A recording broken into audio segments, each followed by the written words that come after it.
first reason I record is because I talk quickly, something that I work on, something that when I get going, it's hard for me to slow down, but I very deliberately try to keep it my pacing at a good pace. But there might be some things that you miss, and you might want to go back and check out. Secondly, I know that like Jacqueline, who's running late, you guys, and then I know that a couple of you have contacted me about having to miss this class or the other. I record these classes so that if you have to miss either part or whole class, that you can always go back and get what you missed. Okay, every week's class is outlined on my website, and we'll go there right now. That link that I put in the chat window on the left-hand side takes you here, but if you were unable to see that because you're on your iPad, this is the address right here. It's markrounds.com/APUEdTech/EDUC 515. I shouldn't have clicked on that, but I did. Let me go back. Sorry about that. /EDUC-515/EDUC-515-week-1. The easier way to get there might be to just go to markrounds.com and then go to APU courses EDUC 515, and you'll find week 1 right there. The way to navigate around the page is you'll see EDUC 515. It lives right up here. And if you roll over that, the little star turns blue, and you'll see that there are some links here. One for the 515 syllabus, one for the Google Plus community, and one for EDUC 515 Session 1. Clicking on that Session 1 link will take you to our Week 1 page. Okay, this is the way I set up my class. If you've taken a class at APU in the past and the instructor has facilitated it through Sakai, I don't use Sakai very often. The one thing that we've also been asked by the School of Education to use Sakai more, and so I will be using Sakai this term only as a gradebook. So you will go into Sakai just to check your grades. And we will, if you've never used Sakai before, we will take a look at it next week. Okay, because you'll have, that'll be the first week you'll have to look at grades anyway. So next week we'll dive into Sakai, and just for the simple reason that we're using it as a gradebook. I prefer to use other tools to facilitate different elements of the class, because more than anything else, I like to model tools that you can use in your classroom or your future classroom, and Sakai isn't available everywhere. You just can't, go online and get a free Sakai account and use it in your classroom. Before we jump any further, I want to go through the syllabus. I know, as exciting as that sounds, there are just a few things that I want to point out on it. I'm not going to read it to you verbatim. So I'm going to access it here, which you can watch through your through the screencast here. Just know that you can access the syllabus in a couple of different ways, either by rolling over the EDUC 515 star up at the top of my page and going down and clicking on the syllabus there, or on the side, the navigation sidebar here, you can go under EDUC 515 links and go down to EDUC 515 syllabus and click there.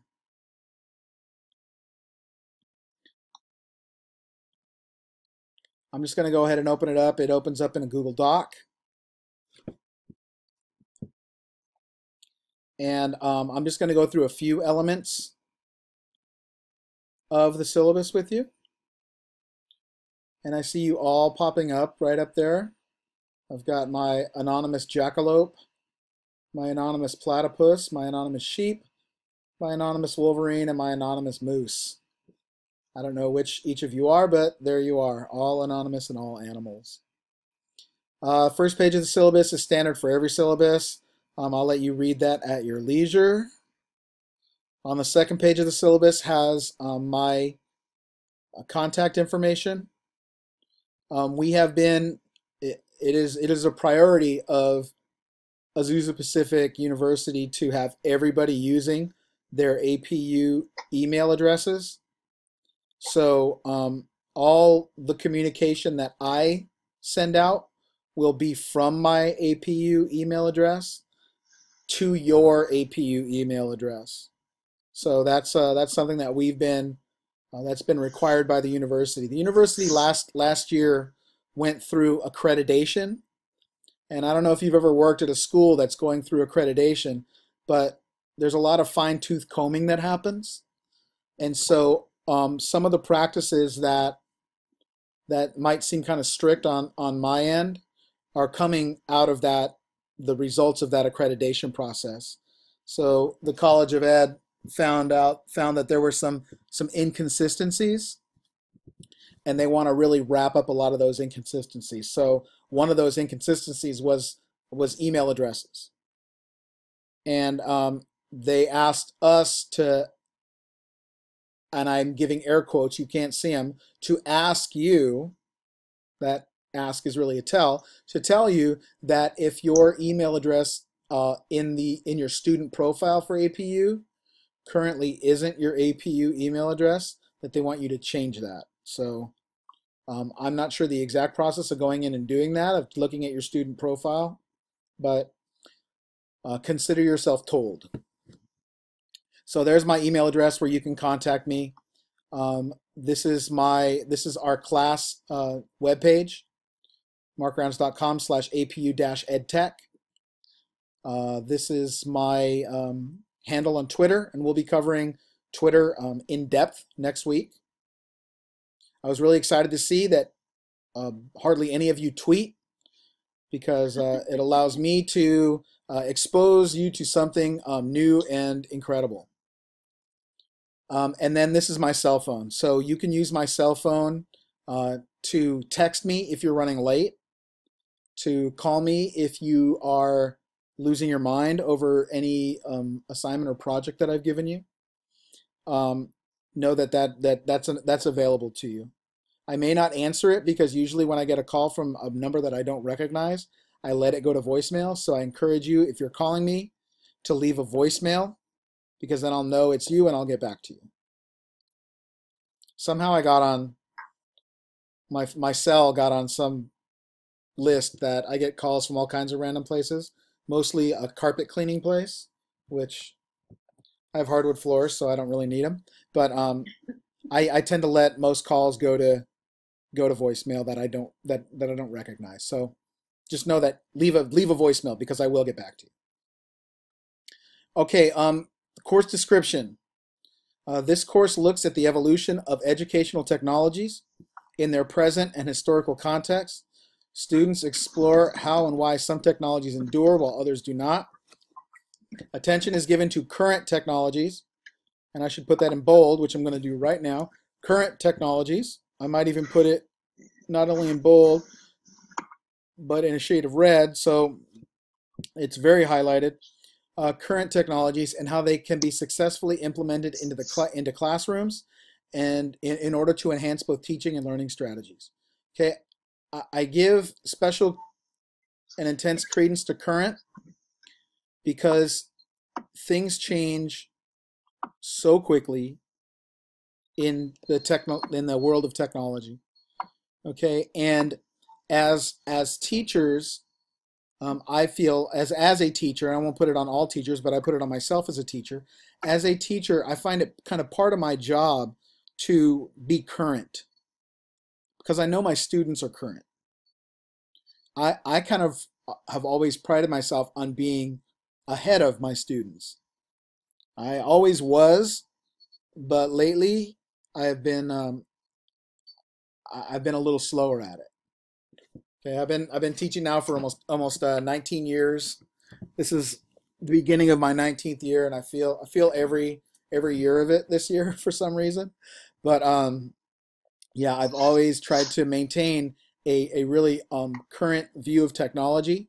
And to that end, I'm going to tell you right now that I have never taught this class the same twice because it is evolving educational technology. And as educational technology is always changing and there's always new stuff and there's always people pushing the envelope and looking at different ways of looking at how tech can be used in education, in learning. And my personal viewpoint undergoes changes all the time and evolves all the time. So this course, I have to tell you, is very much taught from my perspective as a classroom teacher who uses technology with his students every single day. And it's something that this class, more than the other two, more than 512 or 514, is one that I take very personally because it really is a reflection of who I am as a connected educator. Okay, so I'm very sensitive, and if you don't like any of this, it'll really hurt my feelings. So be careful with me. Oh, no, I'm playing. I'm playing. I'm tough. I'm tough. So yeah, but that's just my thoughts on this course as we move into it. And to that end, you know, I rarely will present anything to you that I don't do or won't try in my classroom with my students, or that I won't do or try on as a teacher, as an educator. Okay, so some of this stuff is going to be very, very inward facing, very inward looking, as far as, you know, how do I become a more connected educator in a world of connected educators? And then a lot of it will be, you know, how do I utilize these tools in my classroom? Okay, and how do I utilize, you know, these methodologies and these kind of, you know, sort of cutting edge ideas in my classroom and with my students? Okay, it's an exciting class, and hopefully that came across right there. Okay, the mission statement, you can read on your own. Program goals, that's the whole program. The graduate of the Master of Arts in Education, Digital Teaching and Learning program. Okay, you're either in that program or you're in the equivalent program for special education. Okay, so if you're not in that in the DTL program, then you may have stumbled into the wrong virtual classroom. Program objectives, you can read those on your own. Vision statement is the vision statement for the whole university. Required resources. You need an iPad or an iPad mini. That's not a requirement for only this course. It's a requirement for the program. And I usually have at least one, if not a couple, students who are kind of taken by surprise when I tell them this. I am assured that I've been assured by the program leads that has been made clear to everybody. There's a lot of ways that I integrate the iPad into what we do in this class. If it's completely impossible for you to get an iPad, then you can talk to me, email me and let me know, and we'll figure out some ways to deal with that. Okay, but that's one of the requirements for the program as a whole. Other required resources are possible apps for the iPad. And that means that there may be some or there may be none. Okay, but it won't be over 20 bucks. And then there's one book that we're going to read. It's called Why School? How Education Must Change When Learning and Information Are Everywhere. And it costs $1.99 for your in iBooks for your iPad or for your Kindle. So it's a $2 book.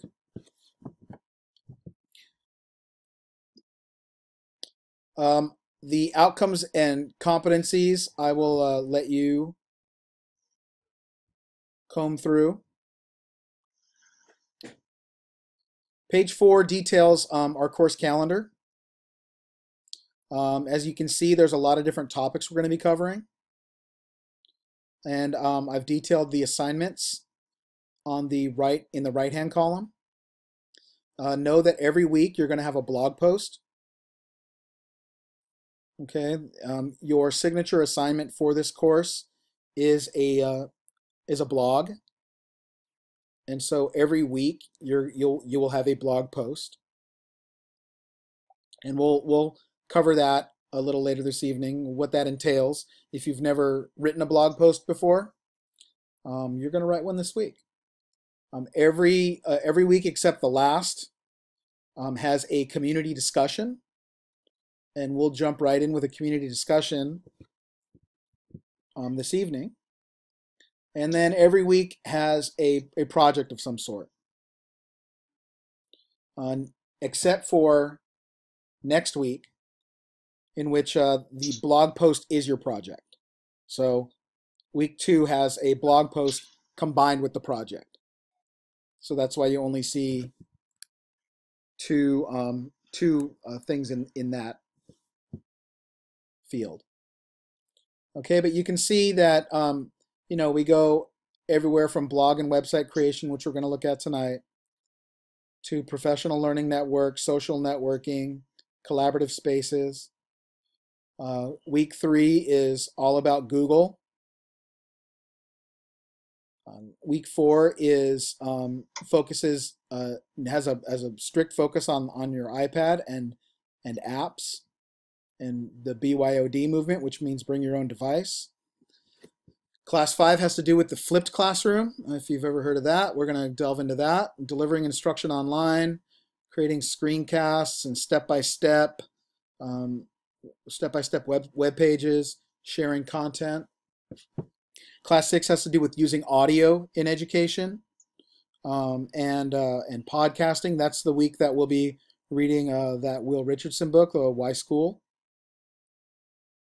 Class 7 is a fun class that has to do with what's trending right now. So it's really looking at things that are really on the cutting edge, things that that maybe haven't been developed enough yet to make it for a whole week, but are on the come, as they say. They're moving forward.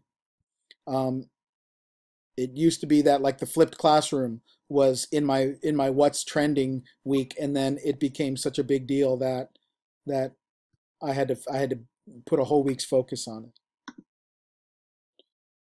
Class 8 has to do with infographics, and we'll be doing these last 3 weeks. The big focus will be on your case study. That's kind of the final project, and so we'll be giving you a lot of time in week 8 to workshop your case study.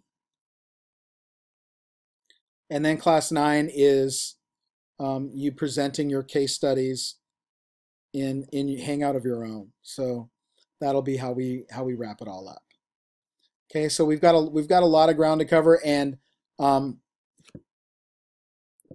as it says down here at the bottom, things might change at my discretion, because I might find something really cool 3 weeks into the class that I want to spend time talking about and working through. So things can change. As I find cool stuff, I like to bring it to you. So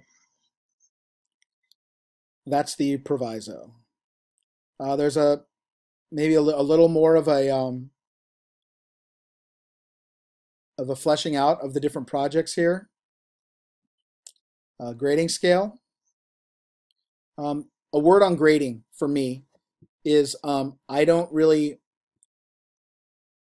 the university sometimes gets frustrated with me because I usually only give A's, and that's because that's how I work. That's how I operate. I rarely have somebody who doesn't complete all of the work, and if you're completing all the work, I make sure that if it's below A quality, that I send it back to you and give you some process on how to push it up to A quality, and so you wind up getting an A on it. I mean, that's just how I work.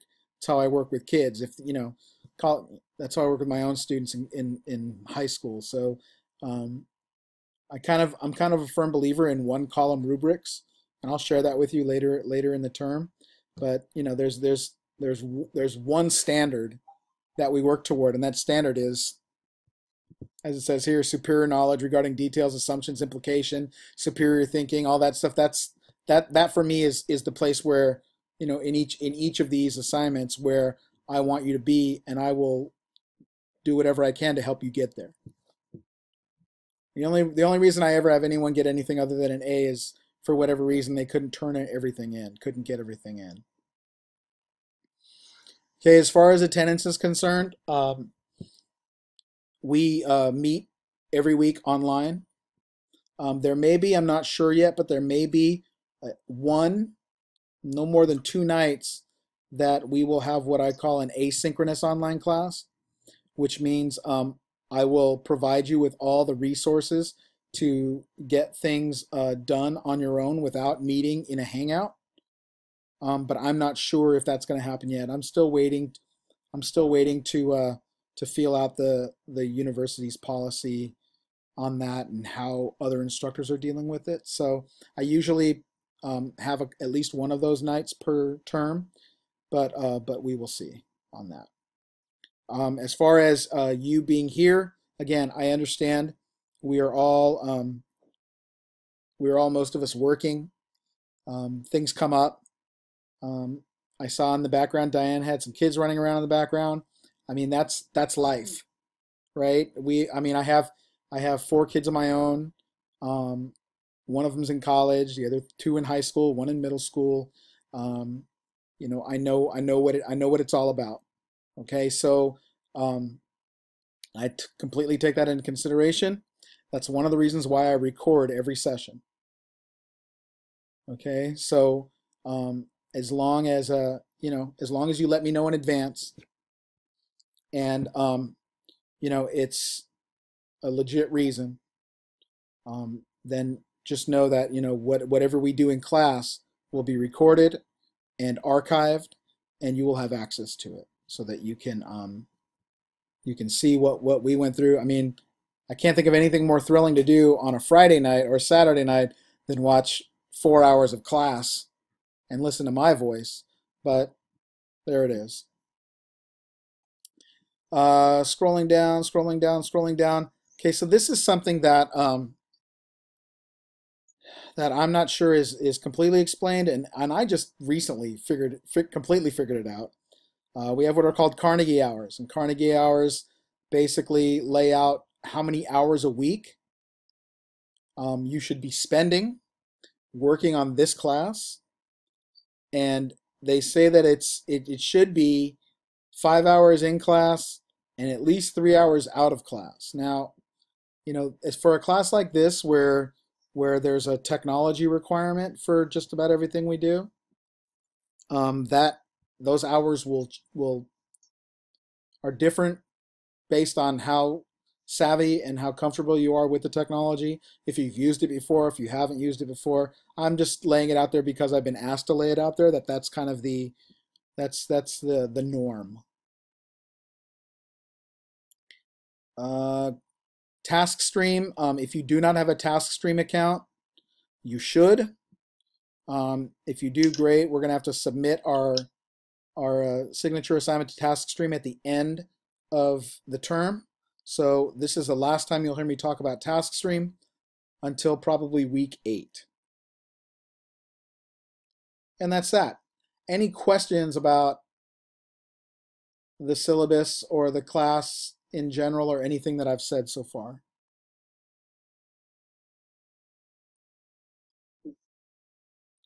And I know I take prolonged silence as the answer that I'm looking for. So in this case, if the answer is no, I take prolonged silence as a no. So every once in a while, I like to know, because I can't see your faces. I can just see my screen. If I'll pop in and say, can somebody say hey, so I know you're all still there? So I want to do that now. Can anyone say hey, so I know you're still there? Hey. Nice, thank you. Okay, so that's our syllabus. Again, accessible from my website, either from the top drop menu or the sidebar navigation. Okay, I wanted to start off by sharing with you what I have some videos that I want to show you, want to share with you. There's a, and really it all comes from what evolution looks like. And so some things that I've discovered, some different videos that I've found, I'm a firm believer in utilizing digital video in the classroom. And so as a result, I use YouTube all the time. I use it all the time. I use it with my students. I use it with my college students, with you guys. I really believe that video helps tell stories in ways that my raspy voice can't. And I know personally that, you know, in my associations with teenagers, the majority of videos that they watch aren't necessarily the most educational ones. So some of them are really funny. Some of them you can dance to, but not necessarily super educational. We'll talk more about that when we get to our video week. But I just want to share a few of these videos with you. So the first one is on a new technology called Google Cardboard, and the application for it, which Google is calling Google Expeditions. Can you see the YouTube page that I'm on right now? Yes. Okay, great. You could pick anywhere in the world that you want to go. Where would you want to go? I would like to go to the moon, Thailand, ancient Greece, India, to Nigeria, my homeland. one or maybe all of the 7 wonders of the world. When you explore different places, you have the chance to actually learn something new. You want to be able to show the kids that there's something outside of your community that you could go to and learn from, and that there's other places you can visit. All right, so let's do our objective and we'll talk about the lesson for today. We're going to take a field trip to Verona, Italy, to see the place where Romeo and Juliet lived. I'm going to take you on this field trip under the water. Okay, you guys ready? Pick up your devices and look in your cardboard. What is that? I see a shark. Whoa! It allowed us to go somewhere we wouldn't normally be able to go. Are we in China? This is the Great Wall of China. We got to see the place itself, so we could actually understand what she was talking about. How long would it take to walk the length of the Great Wall of China? So much more enriching than just showing them a picture or just having them read about it. This device can actually make us go to places that we've never been before. It brings the lesson to you. You have to see it for yourself to believe it. There's so much other places to see, so you know that it's never going to end.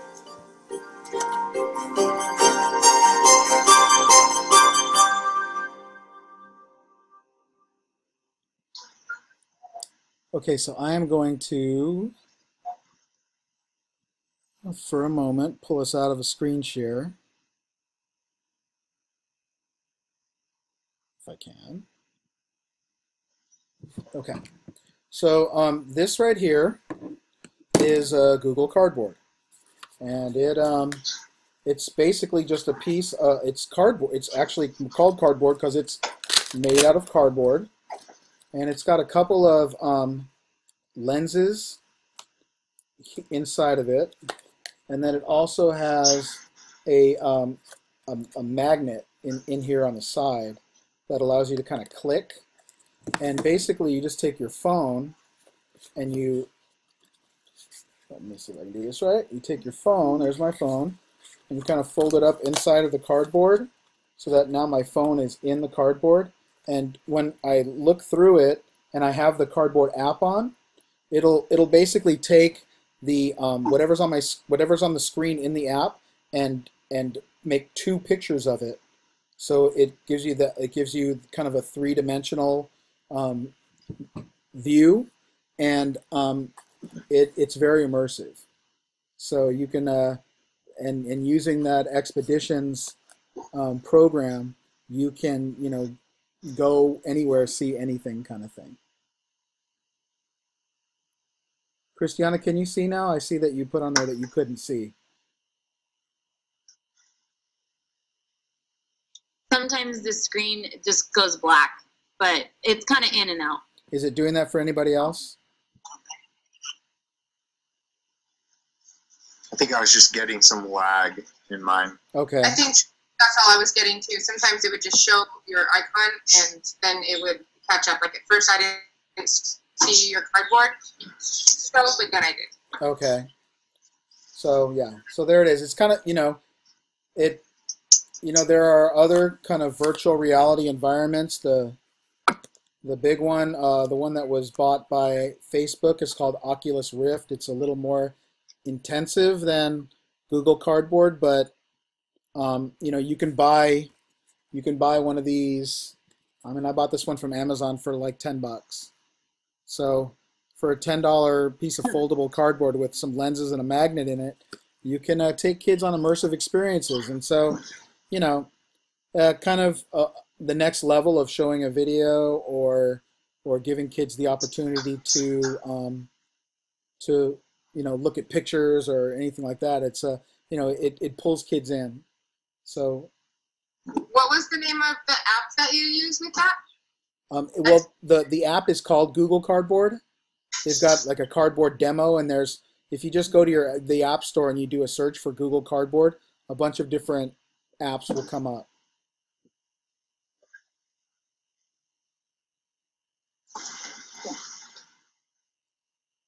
Okay.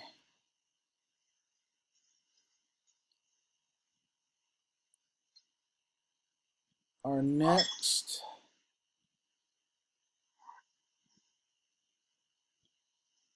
next video. So this is another project from Google, and Google has divisions that, you know, we don't even know about, and this is one of them. They work on these kind of next level secret projects, but check this out. This is pretty wild. My name is Ivan Pubarev, and I work for Advanced Technology and Projects Group at Google. The hand is the ultimate input device. It's extremely precise, it's extremely fast, and it's very natural for us to use it, right?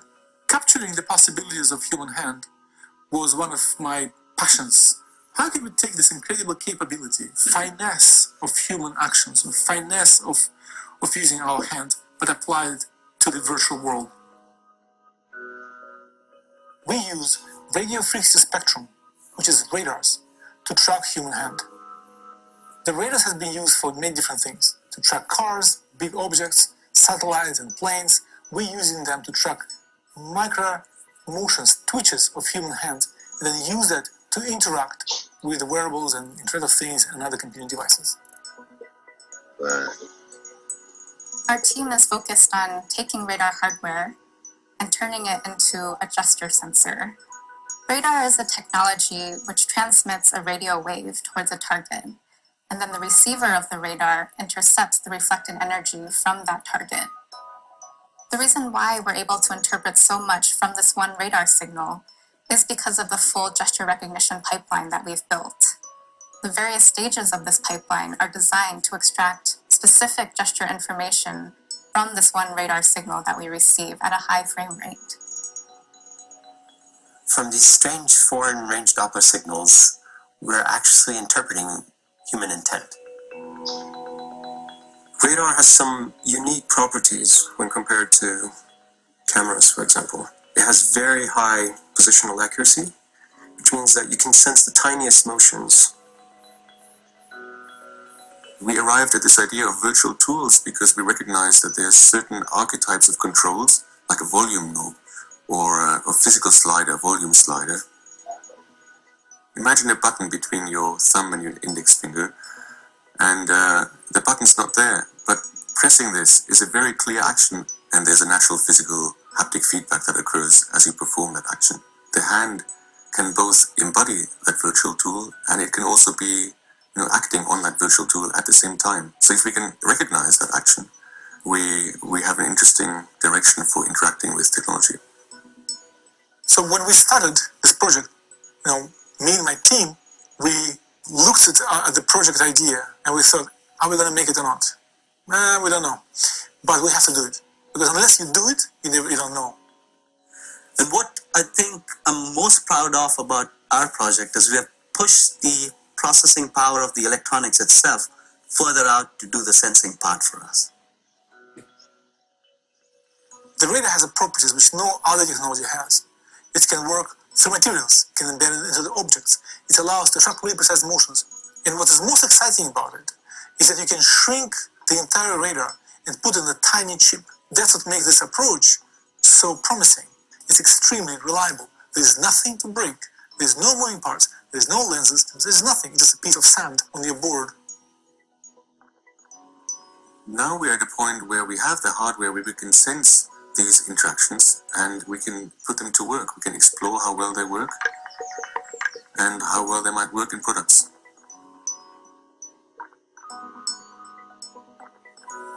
Blows your mind usually when you see things people do. And that I'm really looking forward to. I'm really looking forward to releasing this to the development community, and I really want them to be excited and motivated to do something cool with it, right?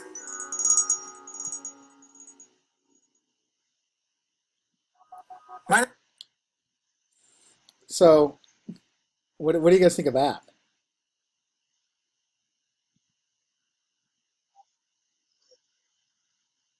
I mean, did that video skip on you at all, or were you able to? No, it didn't skip. Okay, it was good. It's amazing.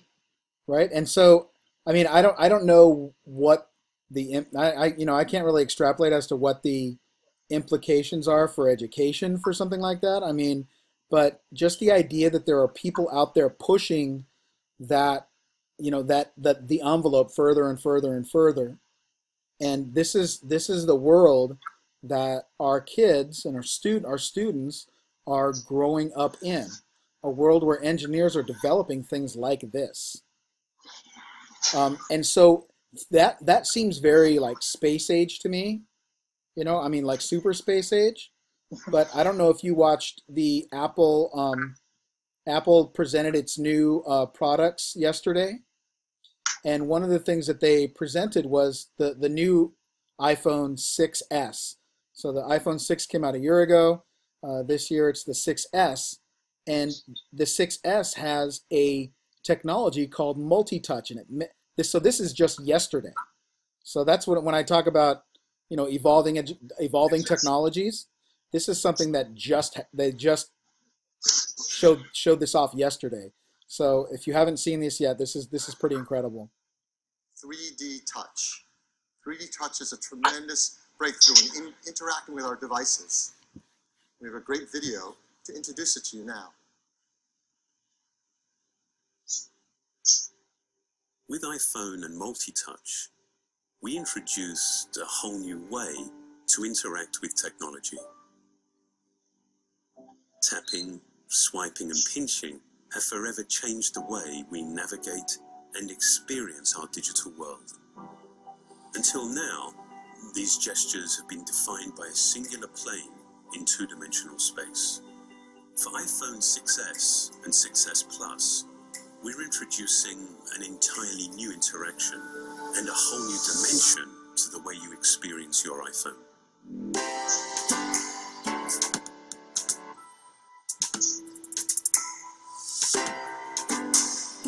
It's made possible by a technology called 3D touch. This is the next generation of multi-touch. For the first time, along with recognizing familiar gestures, iPhone also recognizes force, enabling new gestures, peek and pop.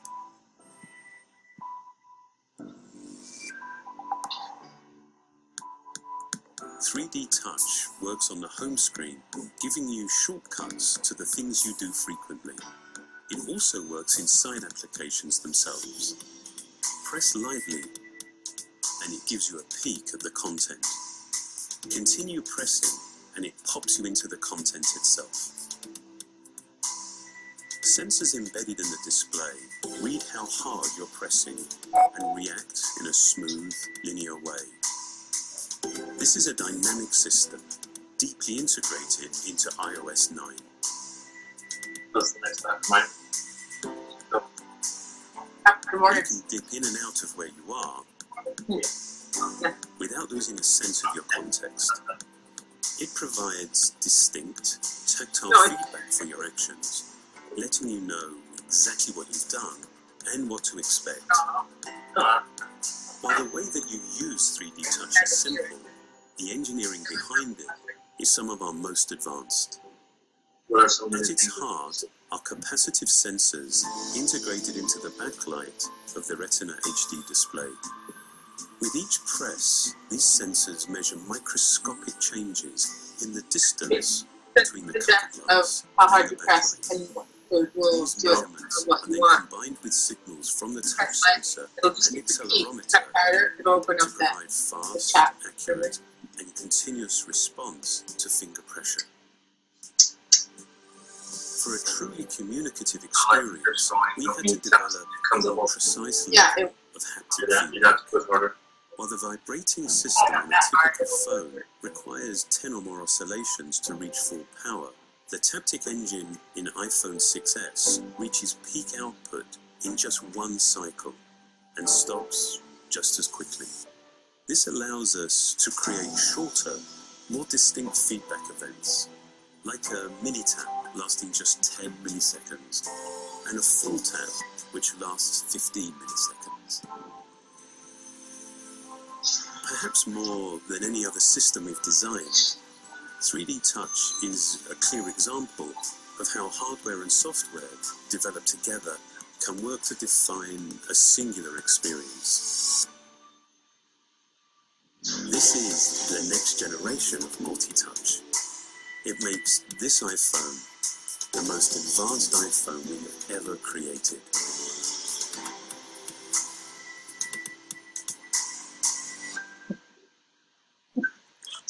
So yeah, that was just introduced yesterday.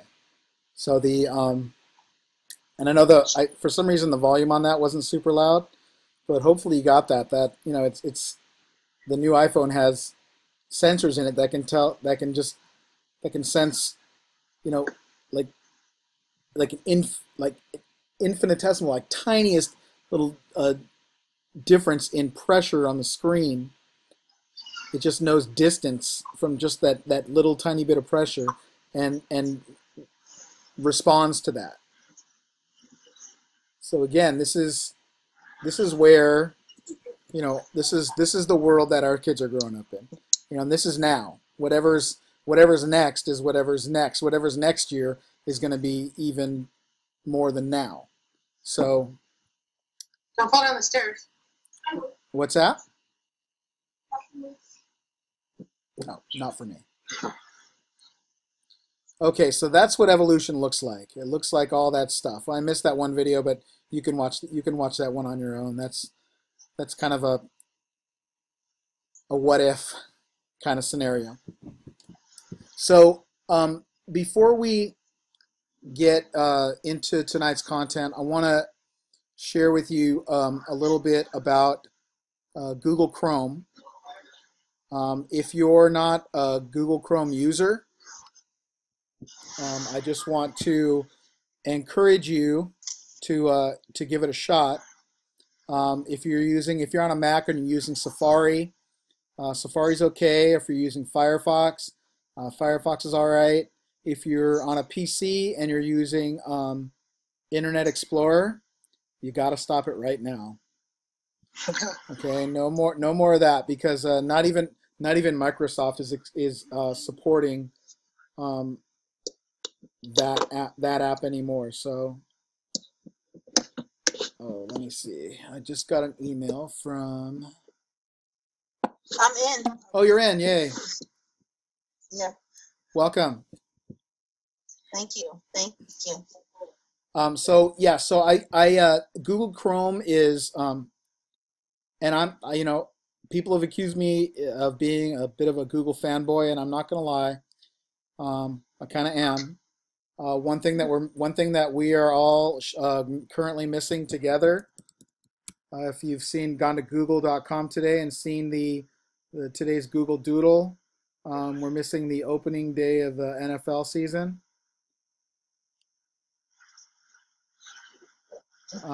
But yeah, you can always count on Google for a cool little Google Doodle on their homepage.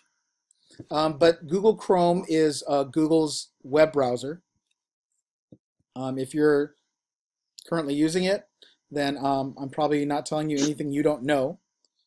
But Google Chrome allows for a lot of you can really mix it up a little bit. You can a lot of different things you can add to Google. We will dive deeper into Google in week 3.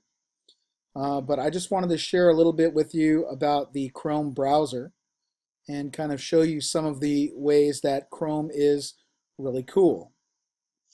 I do different sessions on Google Chrome at different events. So this slide deck is built from that. That's why it has this web address on it. You don't have to go there. But I'm gonna jump forward here. One of the, okay, so a lot of these little Google Chrome tips I give you are coming from the position of maybe being lazy.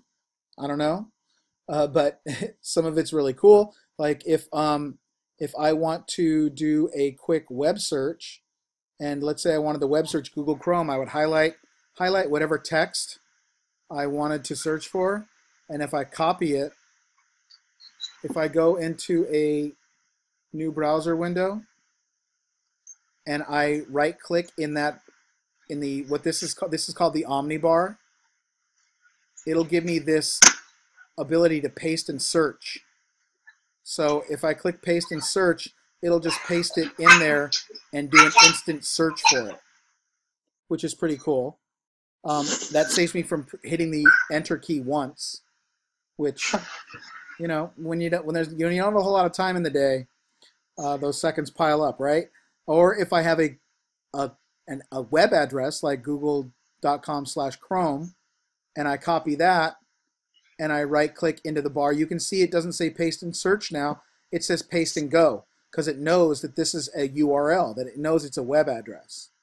So if I go paste and go, it'll paste it in there and go directly to that web page.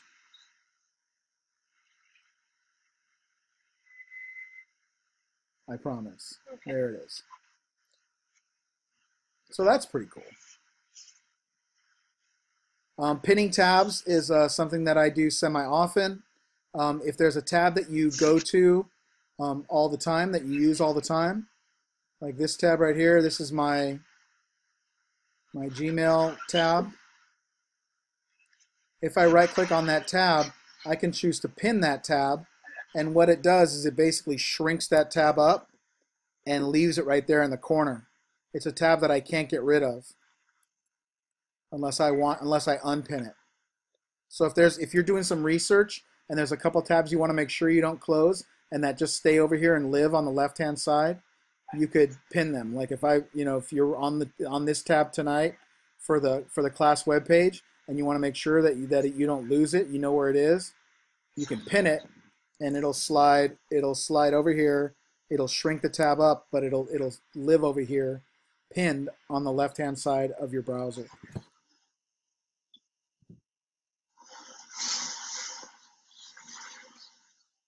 Quick calculations are great. I use Google Chrome as my calculator all the time. Let's say I just need to know very quickly what 345 divided by 4 is. You can see that the answer shows up right here. I don't even press enter. It just shows up. Okay. It also, yeah, so it's real handy that way if you need to do quick calculations. It also works for quick conversions in a lot of ways. If I were to type in 8 kilometers, Maybe not. How about 8 miles? It'll give me that in kilometers. If I do 8 inches, it'll give me it in centimeters very quickly. So if I want to convert, it'll give me quick conversions as well. It also will do a conversion calculator for me. So let's say that if I do 8 inches to millimeters, it'll give me this quick conversion calculator here, that once I have access to this conversion calculator by typing, I just typed in 8 inches millimeters, or I could have just typed in this case, inches millimeters, and it'll give me 1 inch to a millimeter. But I can change, you know, to miles and kilometers. It's very adaptable that way. But if I click on this drop menu here, the one that says length in it, I can go temperature, mass, speed, volume, area, fuel consumption, time, or digital storage. Let's say I've always wanted to know how many gigabytes are in a terabyte, or how many bytes are in a megabyte, right? I can get that kind of information. Time, how many nanoseconds are in a minute? It's an exponential number, right? Okay, so I can, how many decades are in a century, right? So it gives me these, or not how many decades, but how much 1 decade is to a century. So it gives me this conversion calculator that I can use in different ways. If I'm planning on going to Europe and I want to know the miles per gallon to kilometers per liter. So yeah, just know that this is here and it's cool. Another thing that I use in my classroom all the time is a Google timer. So here's kind of one of the cool things you can do. You can say, if you're on the Google homepage, you can say, "Okay, Google, set a timer for 10 minutes." And it'll set a timer for 10 minutes. Yeah. So that's always fun. And now every time I do it now, every time I say I'm gonna, you know, we got 10 minutes to do this, I'm gonna set a timer. There's always I always have a different student come up and "Okay, Google," or I'll just have them. Nope, sorry. See, I said okay. You got to watch out when you say "Okay, Google" when a Google window's open, because it'll keep trying to get you. Hey, and this is the new Google that has really been set up now to interact with voice. So if you're on a Google homepage or you have a Google phone and you say "Okay, Google," you know, how many miles to Schenectady, New York? The drive from your location to Schenectady is 2,800.6 miles. Okay, and you get those right away. I can go to directions, and I can get that to pop right in for me. So, you know, the ability to search and interact with with Google is always advancing. So, you know, it's like a big race between Google and Apple, between who's coolest, and at any given moment, it changes. So, you know, all web browsers work on tabs now. So if you're looking up here at the top of my page, I've got a bunch of tabs open. And sometimes I'll have a tab here, and I want it to be right next to this tab over here. And most people know this, but if you don't, you know, if you just want to move a tab, you can just click on it and hold and grab and pull it out of where it is, and then kind of pop it into wherever you want it. Replace it in the row of tabs. Or if you want to pull it out and save it as a window of its own, you can just kind of pull it out and leave it into a window of its own. So it's, you know, really easy to move your tabs around.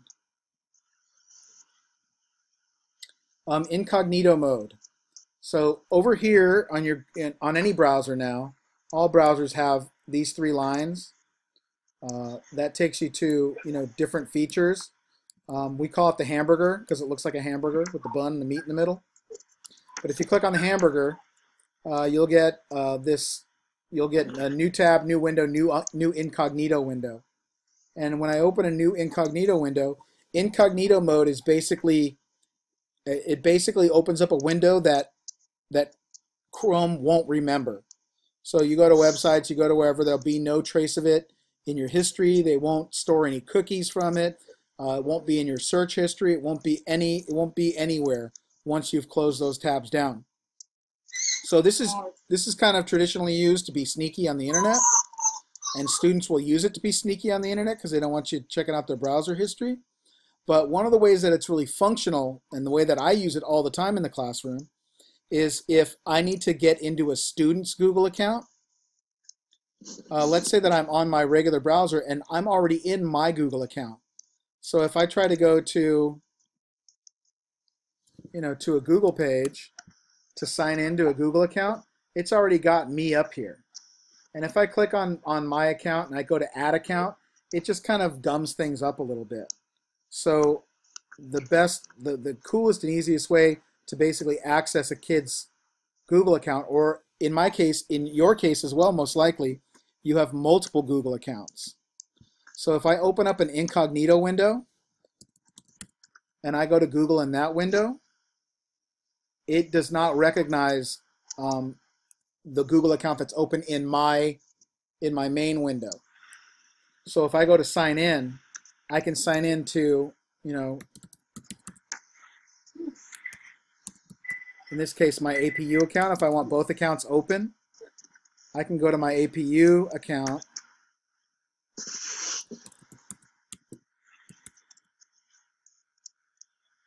and have, in this case, my APU email open in my incognito window and my email from my personal email open in my regular window. So it's kind of utilizing, something that Google Chrome offers as a, as a way to not be traced, but it actually makes it so that you can troubleshoot kids' accounts and have two of your own accounts open at the same time without conflict, which is pretty cool. Omnibox search directly into individual sites. I'm going to skip that one. That one's been kind of weird. Drag to search. That one's pretty cool. I'm using the word cool too much. Sorry about that. Let me close some tabs here, because when you have too many tabs open, it slows you down. Let's say that I wanted to look up Chrome Classroom Certification. Okay, so I have it highlighted right here. Instead of clicking on it, I'm going to click and hold and drag. And so you can see over here that I've kind of grabbed that text. If I pull that text up into my tab bar up here at the top and let go, it'll open up a new tab that does a search for that text. So you can just grab some text from a web page and do a quick search on it by dragging it up into your tab bar. Here's one that is like a lifesaver for most people in the world. Let's say I accidentally close a tab. So I've got this tab that I had open, and I close it, and I'm like, darn, I wish I hadn't closed that. If you hit Shift-Command-T on a Mac, or Shift-Control-T on Windows, it'll open that tab right back up. And you can do that over and over. You can, for multiple tabs that you have closed, you can keep. My name is Ivan Pubarev, and I work for Advanced Technology and there are all the YouTube windows I just opened. Okay, so you can do it multiple times, and it'll open tabs that you closed in the past. So there have been times where I've hit it 10 times to get to the tab that I needed reopened. Experimental, we'll jump through. Chrome extensions, we'll talk about those on Wednesday. So a lot of different ways to use Google Chrome that are extremely user-friendly and just make it super easy to use. So while we're on Google, we have a Google Plus community. Okay, and this, when I talked about the main reason that I don't want to use Sakai, because it's just really clunky and hard to use. And that's one of the reasons that I love to use Google Plus Community. And I wish I wouldn't have closed that window. Give me a sec. I need to open up my APU account again.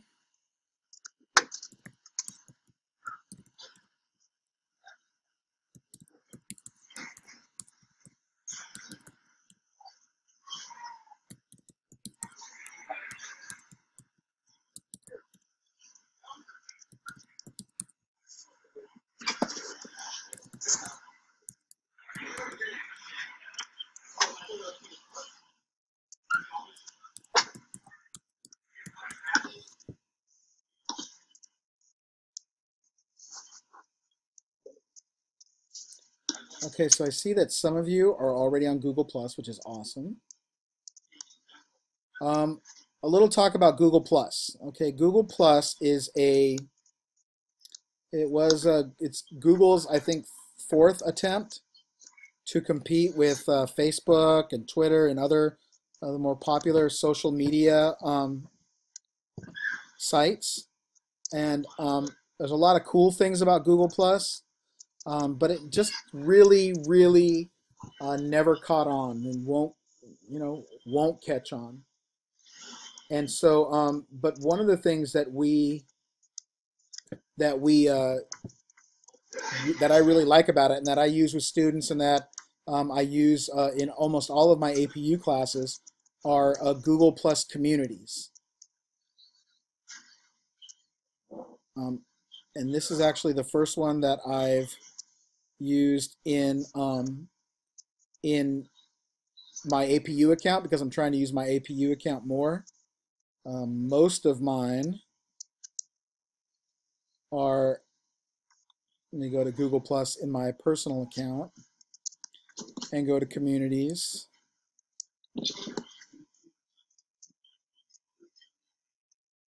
And you can see I've got a bunch here that from other of our classes. But by clicking on, if you're on my web page, you can click on this link, the Google Plus Community link, and maybe it won't take you there. That's weird.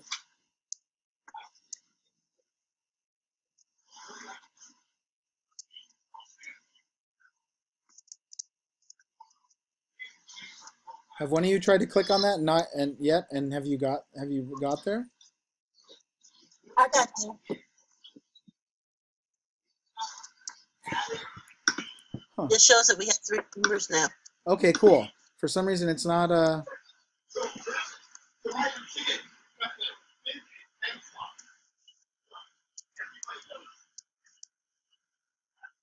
Okay, so Christiana's in, Jacqueline's in. Is anyone else able to get in and join the community?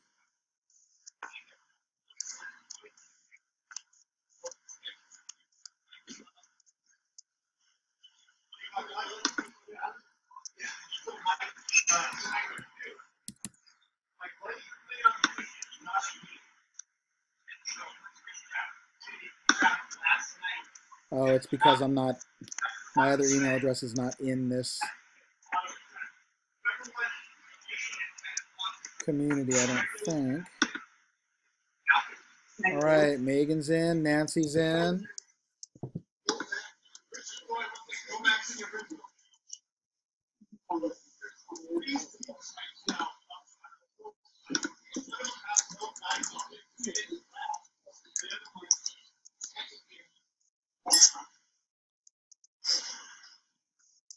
It's okay, come on. Okay, I just muted everyone because there was background noise. If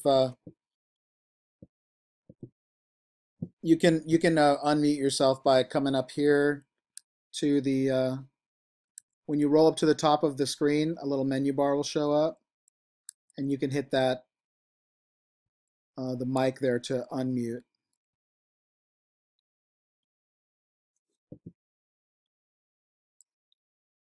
All right, who else we got? Josh in.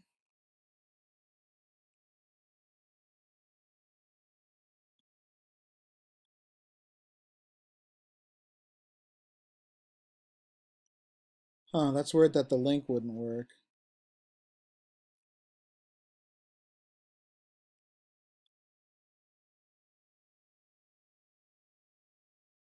You know what? I am going to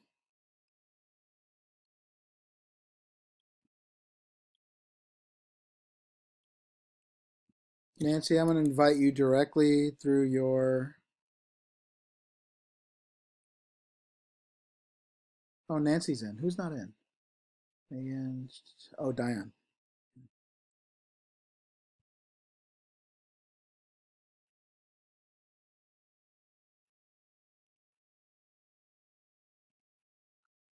Diane, I'm going to invite you directly through your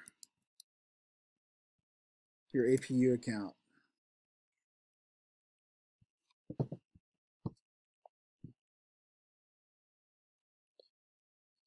Okay, so the main thing that I use Google Plus Communities for is as a I use it as a place to communicate with each other, to collaborate with one another, to really provide the kinds of things that an online class is really terrible at. One of the frustrating things about an online class like this is there's a whole lot of me talking at you through my computer screen unless I jump down here, I can never really see you. So it's kind of one of those things where it's a little disconnected. Okay, so that's one of the main reasons why every week except the last week I have a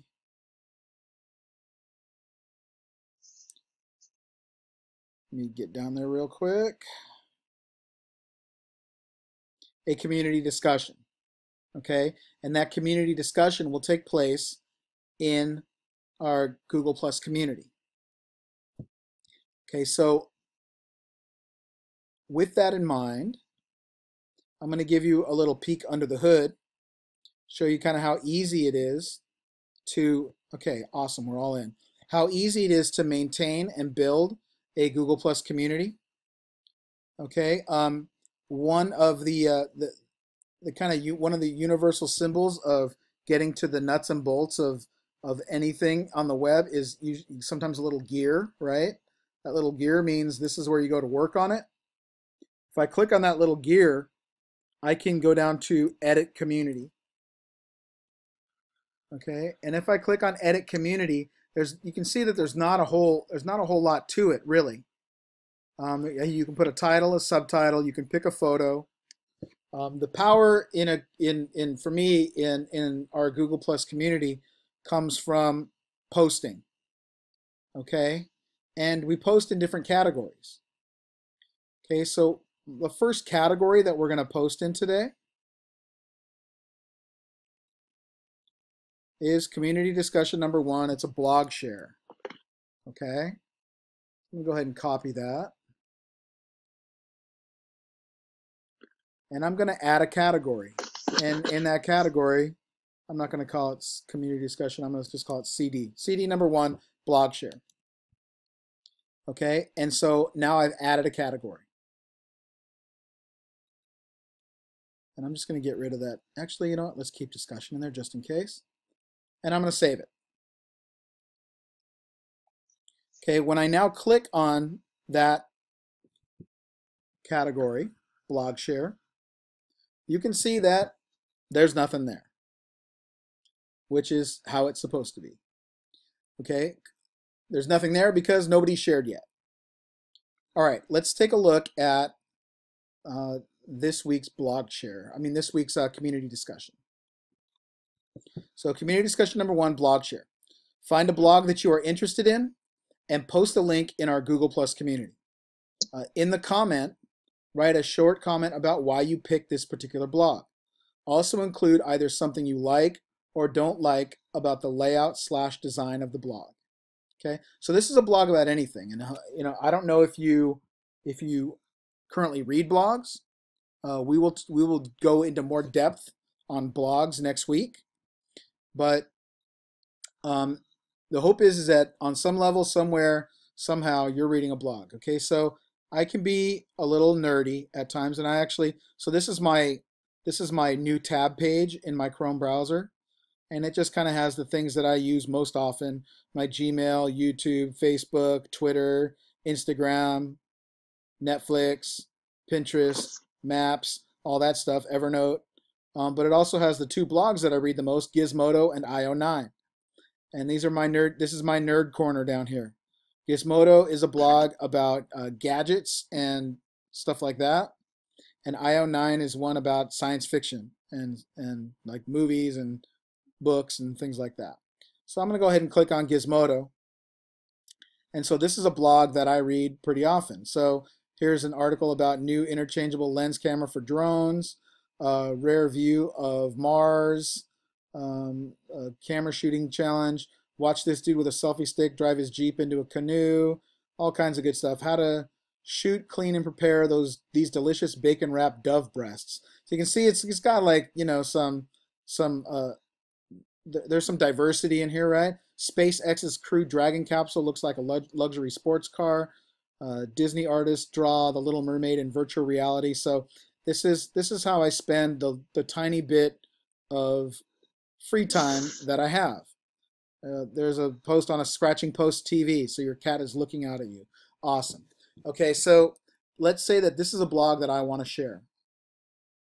I'm going to go ahead and I'm going to up into the Omnibar, and I'm going to copy the URL, come back over into our community, and using the link button, I'm going to paste in a link. Okay, and so it pastes that link in there, and then my next step is to kind of share a little bit about it. Okay, I read Gizmodo because it keeps me updated on a variety of nerdy I know this is great television, right? Listening to me dictate my own typing. On a variety of nerdy topics. There are always items in this blog that fascinate me and stretch my mind. Okay, so I just write a little blurb on it,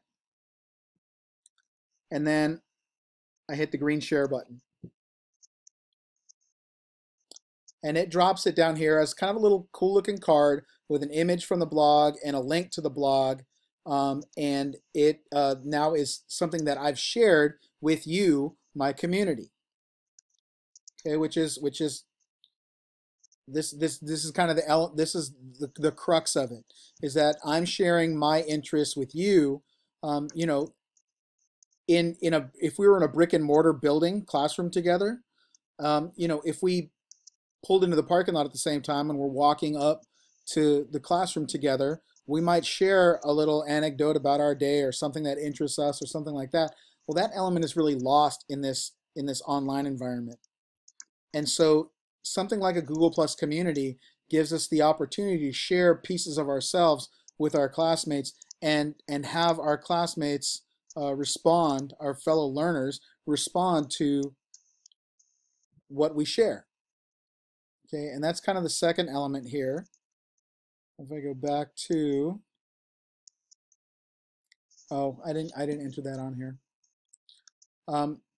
So as we share, the cool thing that you can do now is add a comment, right? So not only am I sharing part of myself, but you can share back. Okay, what I would like to do is I'm going to do a little combo here.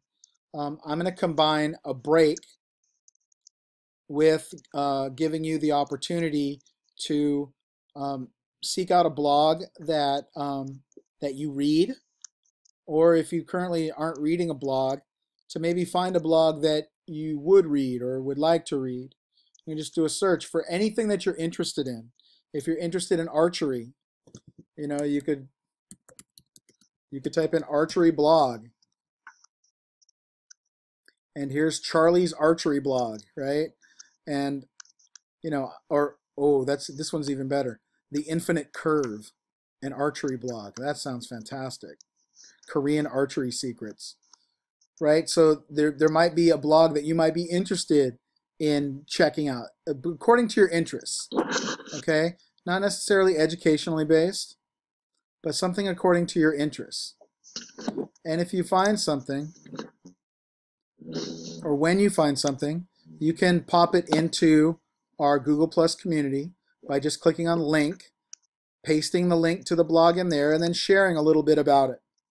Okay, I'm going to go ahead and say, let's go ahead and do that and take a break. And why don't we call it meet back here at 6:47. How does that sound? Okay. Everyone good with? Let me pop in here so I can see your smiling faces. We'll be good with that, with a half an hour? Okay. All right, so I'm going to type it right in here. 6:47, return. Okay, I'll see you in about a half hour. You can keep your, I mean, if you're not in the window, I will re-invite you in a half hour.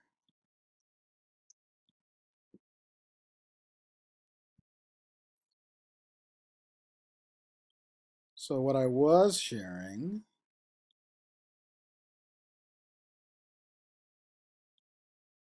was yeah, so this page where, you know, and most of the times it'll bring in an image from the blog. Well, that's a cool one. But yeah, so this will be a cool spot, and I'll share with you later. We will also be turning our weekly projects in to the community as well, and I'll show you how we'll do that when we get there. All right, so back to the week 1 web page. We are going to be building a blog site, and we're going to be using a tool called Weebly to do it. Jumping back into our window, you can give me a thumbs up if you've used Weebly before. Give me a thumbs down if you've never used Weebly before.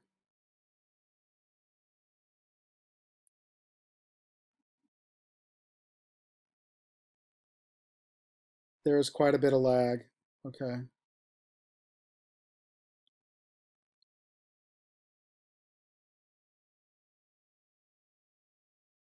That'll be a little frustrating. Is the lag still there?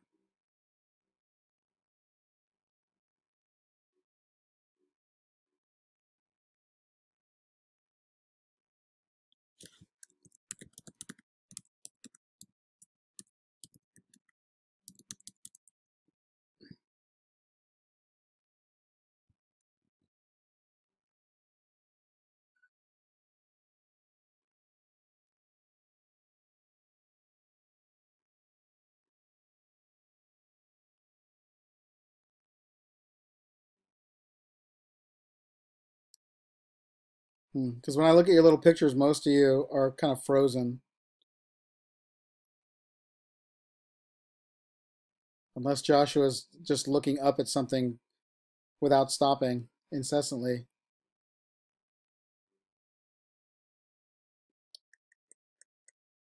Huh.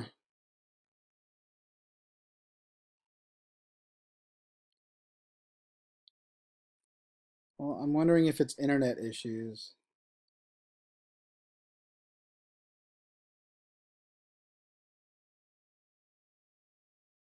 If you can hear my voice right now, can you type hi into the chat window?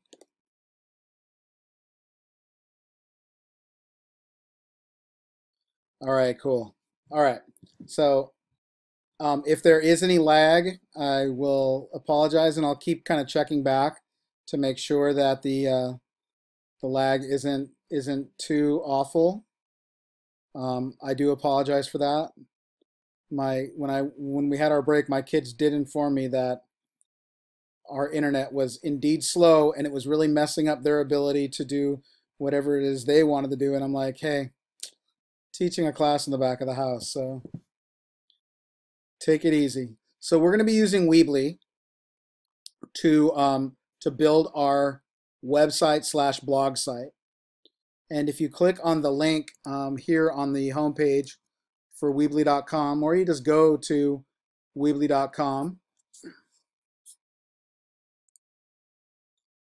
you will find this page.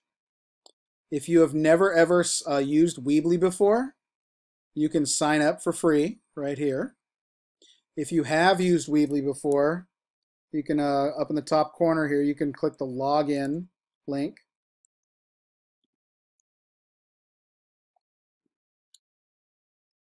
And we are going to create a site, a website tonight using Weebly. So I want you to go ahead and do that. Go to Weebly.com and sign in if you've never sign up if you've never used it before, and log in if you have used it before. And then we'll pop back into our Hangout to make sure that if you have any technical difficulties, you can let me know in the chat window, because Joshua's still staring up into the corner of his window there, so I won't be able to see a thumbs up or anything like that.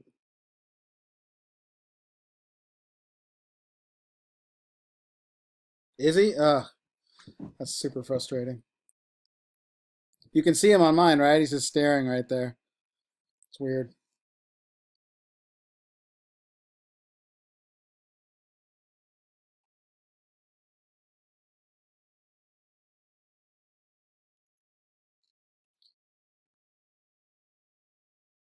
Okay, and you can go ahead and let me know if even in the you're creating a blog.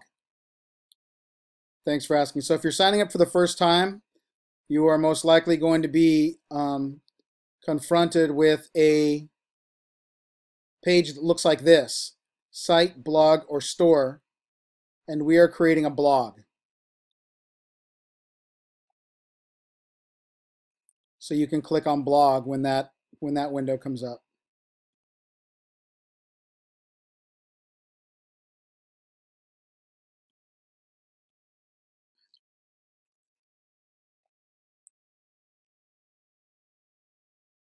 Okay, after you choose that, you will be led to a page where you can choose a theme. And there are many, many themes to choose from. Excuse me. The best thing about the fact that there are so many is that you can always go back and change this. It says it right here. You can easily change this later.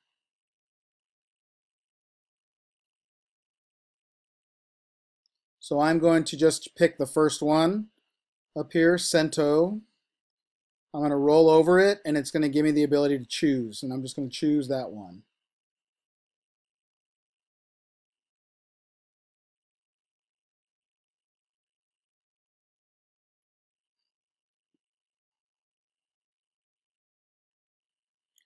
And Weebly's going to do its thing. And it's going to get to us to this point where it says, choose your website domain. Now this is where, so Weebly is one of those tools that I enjoy because it can be free. We are going to be using the free version of Weebly. But one of the provisos for getting it for free is that it has to be a subdomain of Weebly.com. So I'm going to choose that option. That means that it's going to be whatever you want to call it, .weebly.com.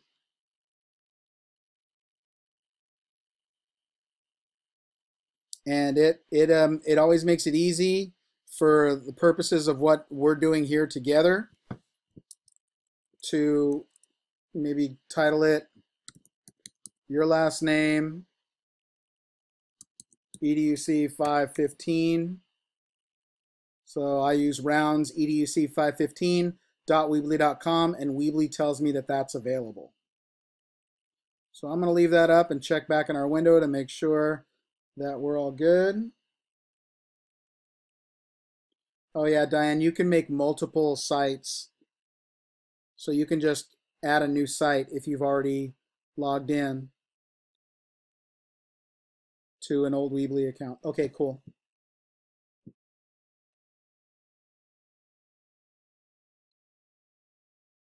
So yeah, I'm at the point now where I had to choose a domain. And so this is the web address where my blog site is going to live. roundseduc515.weebly.com.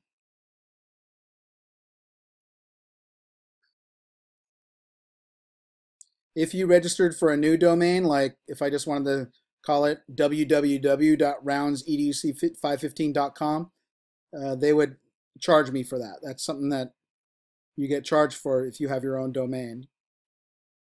But the Weebly domain is cool and easy and free.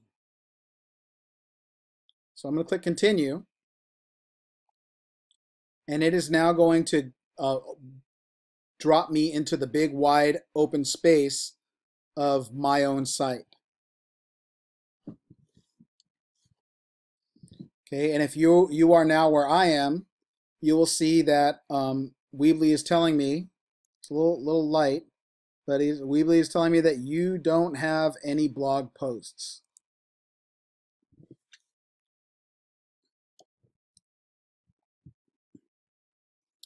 And what I see in the white area, the white frame here, is the basic layout of my website. Okay, my title is up here. If it's right now called My Site, but if I highlight it the way I would highlight any text, and I typed in something like EDUC 515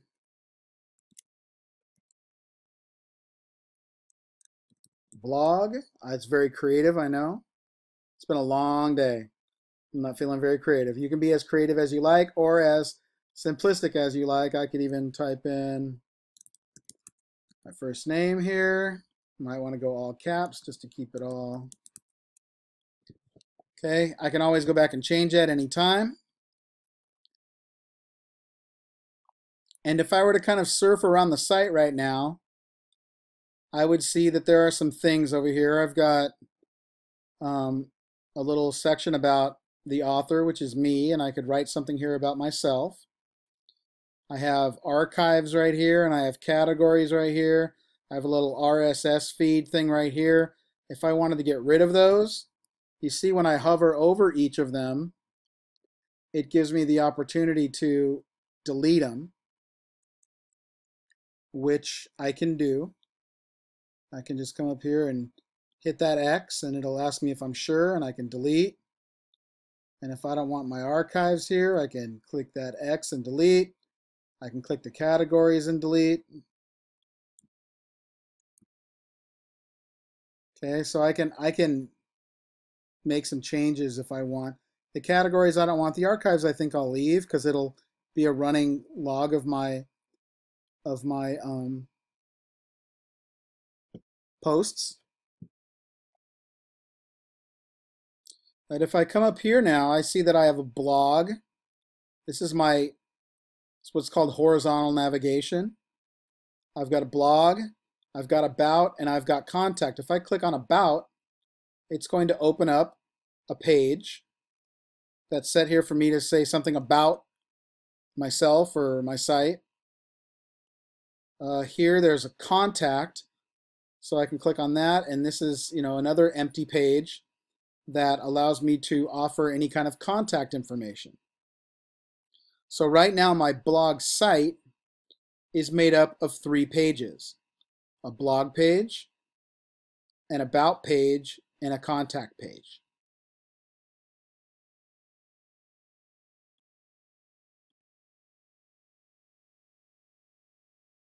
Yes, I am screen sharing, Nancy. Are you not seeing it?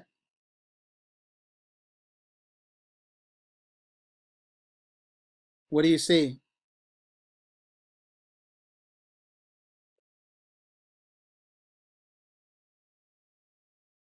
Me in a circle talking. What is anybody else seeing anything? Is anyone else seeing my screen? Okay, Diane, you see my screen share? Okay, I'm gonna unshare and then reshare again and see if that kicks in for you.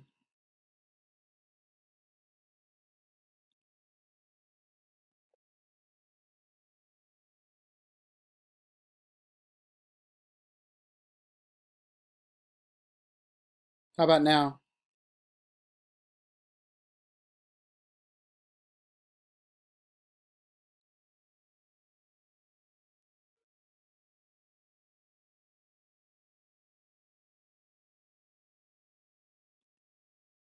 Are you seeing my Weebly site right now, Nancy?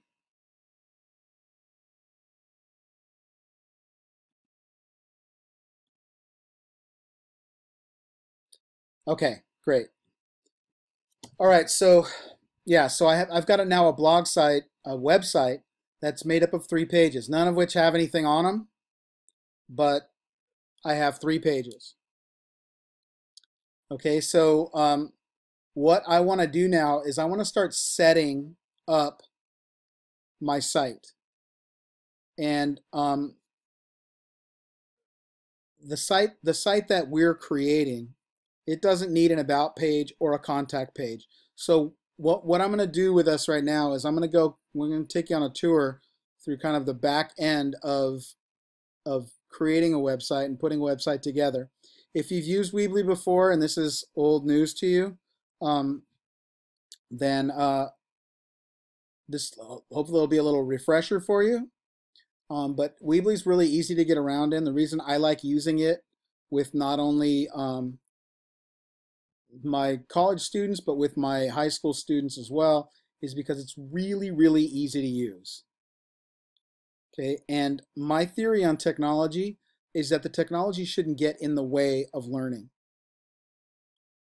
Okay, as I said before, I'm not ashamed to say it, I am a Google fanboy, but the Google website tool called Google Sites is a piece of junk. It is not user friendly. It is hard to get around in. It is one of the few things that Google does or has that just doesn't work. Doesn't work well, doesn't look good. So so I don't use it. Okay? I use Weebly. And so what I'd like you to do is on your page that you have set up now, up here at the top you'll see there's Build, that's the tab we're on now. Then there's Design. Design will let you go back and choose different themes. And then there's Pages. And I want you to click on Pages.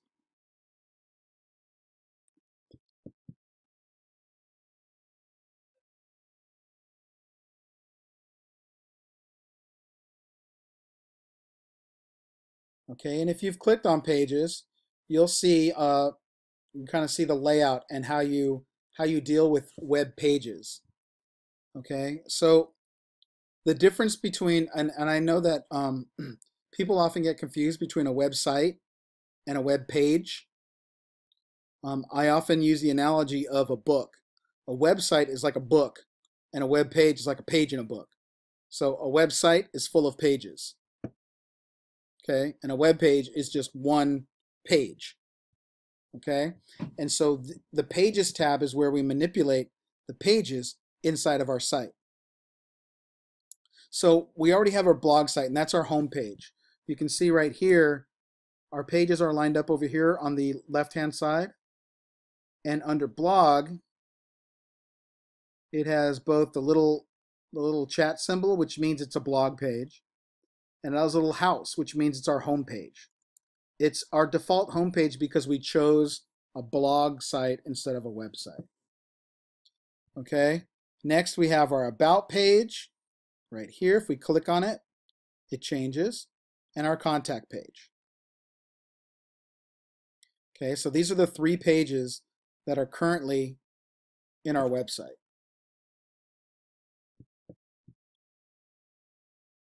What I would like you to do is I would like you to go to the About page. So if you're looking in our shared window, I'm hovering over the About page and I clicked on that.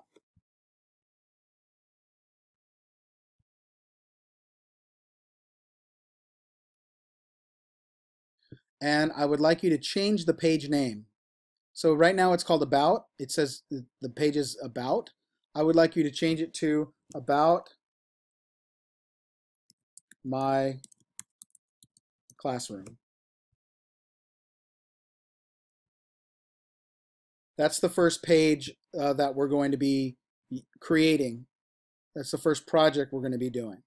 So we're going to change it from About to About My Classroom.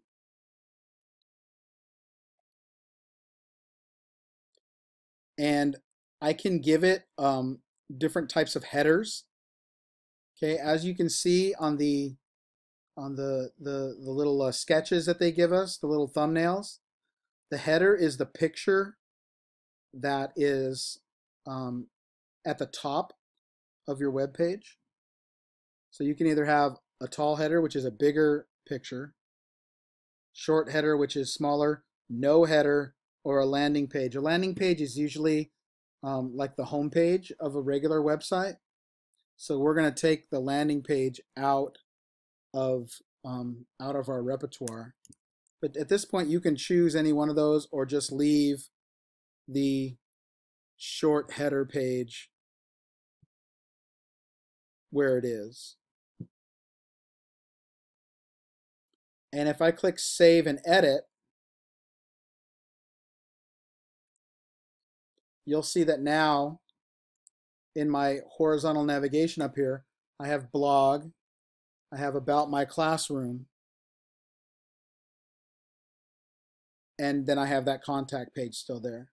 So if I change the name of my page in the Pages tab, then it will automatically change in my workspace.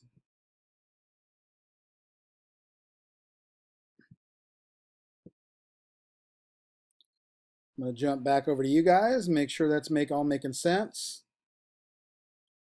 Everybody good so far? Following along well? I know I'm having you kind of go back and forth between watching me and working on your own page.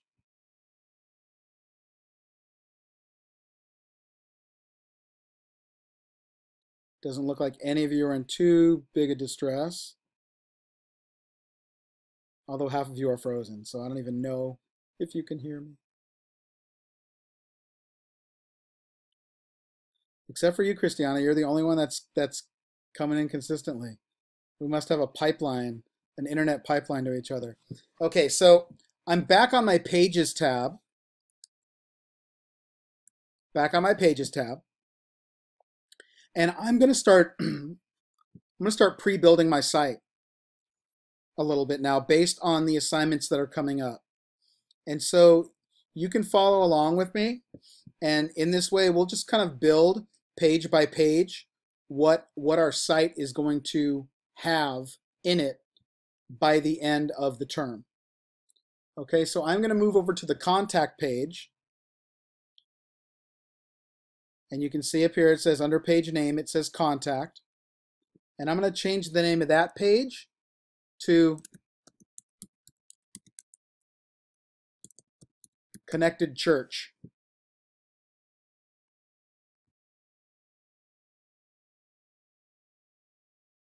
Because that's going to be the next project that you're going to have on its own page. So I'll give you a minute to go ahead and do that.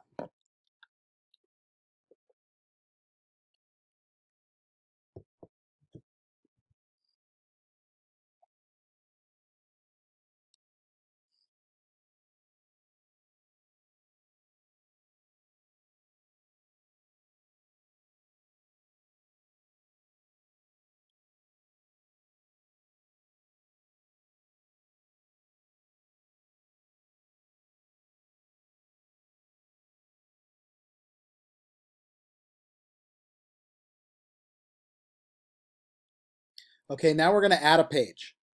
So up at the top of the Pages page, there's the blue Add button. If I click on Add, it's going to ask me what I want, a standard page, a blog page, store page, or an external link. I want every one of these that we're going to be adding is a standard page. And we're going to be adding, I don't know, like 6 more pages. So I'm going to add a standard page. And you see it's going to drop it down to the bottom of my list of pages. And I'm going to name that page App Showcase.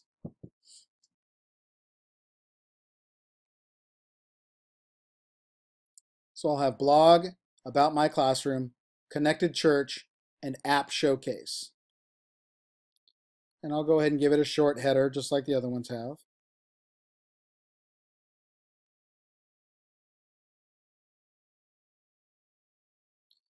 And then I'm just going to add pages. I've got a few more to add. So I'm going to add them.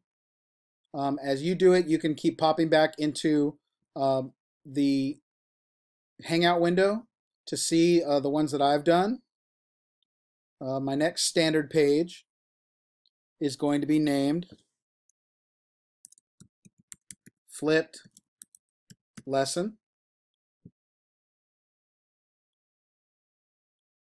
The standard page after that is going to be Podcast.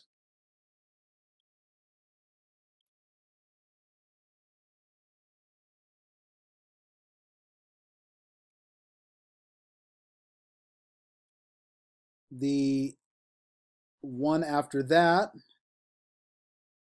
is going to be a tech exhibition, or you could just call it a techsibition.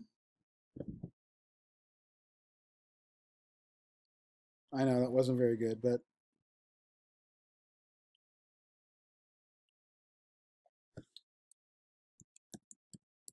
the page after that is going to be infographic. And the last page is case study.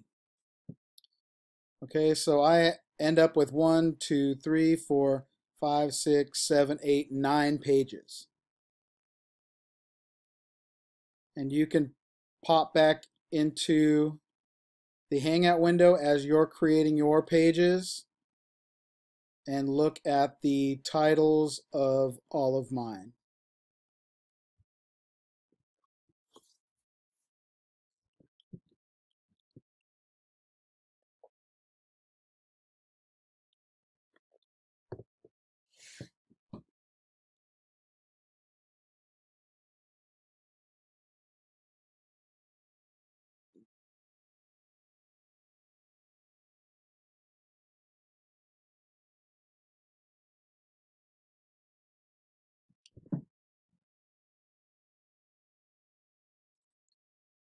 I'm going to pop over to our Hangout window real quick and see if there's any questions.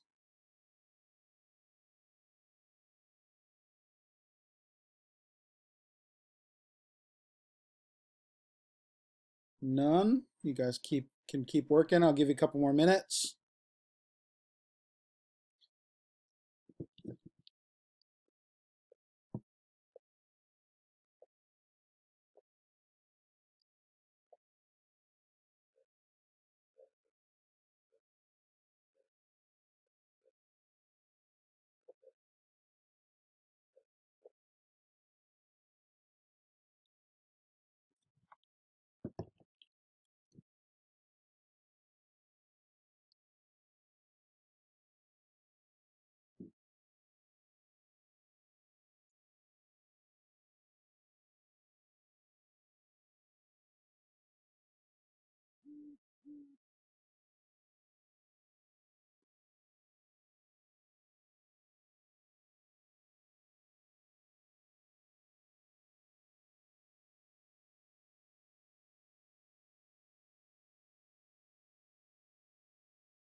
Okay, if you're all done with putting your pages in, if you could just type done in the chat window.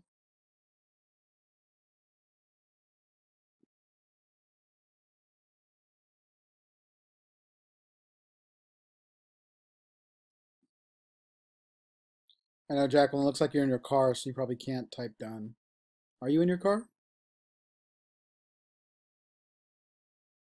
Maybe. Okay. All right, so now we have a series of pages, and if I click up on my blog page and I go down to save and edit, I can see now that across the top of my web page I have all of my pages up here now. If there's too many to fit up here, once you roll over more, the rest of them live right in there. So one of the things that I might do at this point, because I get a little obsessive compulsive about the way that my websites look, and I might not like that kind of more, that, having more over here. So I might come over to design and then change theme, and I might look at a theme that might fit all of my all of my pages in it. I don't know. It kind of depends on what I'm looking at. But if I look at this one, clean lines, like this one also fits my design ethic that has, my design ethic is a lot of white space. So, and then I can kind of, in this case now, choose the secondary color. It can be a nice, oh, that one makes it dark with salmon. That one's white with red, dark with yellow. So maybe I'll stick with white with the teal. And let's see if I choose that one. Oh, see, this one now fits all of mine up here. We'll see if I like that one. I'm not sure, but I'll leave this one for now. So that just shows you can, by clicking on design, you can start fooling around with the look and feel of your blog by going to design, going to change theme, and finding something that maybe fits you a little better. You want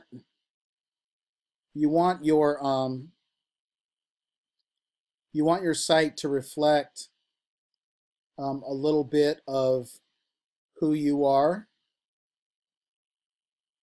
Well, I kind of like this one. We'll roll with this.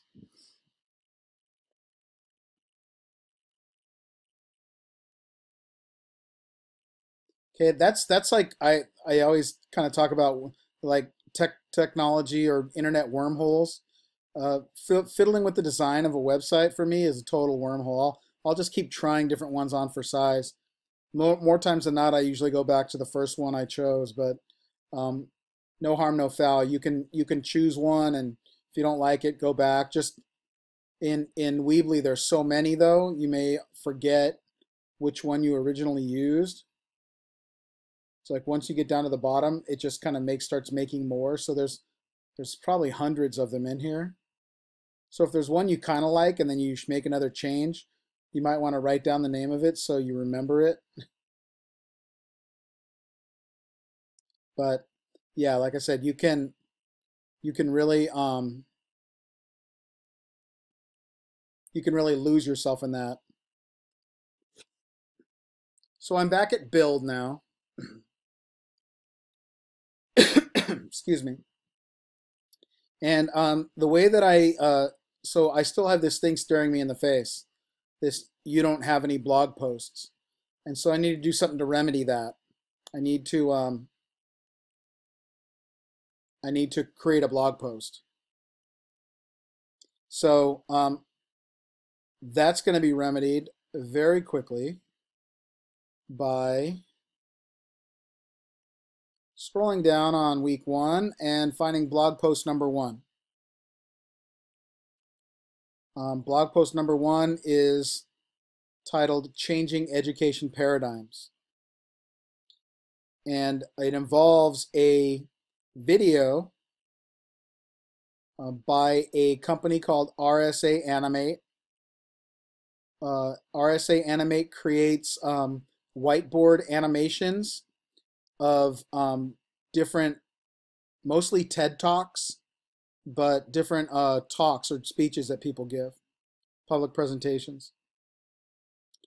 This one on changing education paradigms is by an educator named Sir Ken Robinson.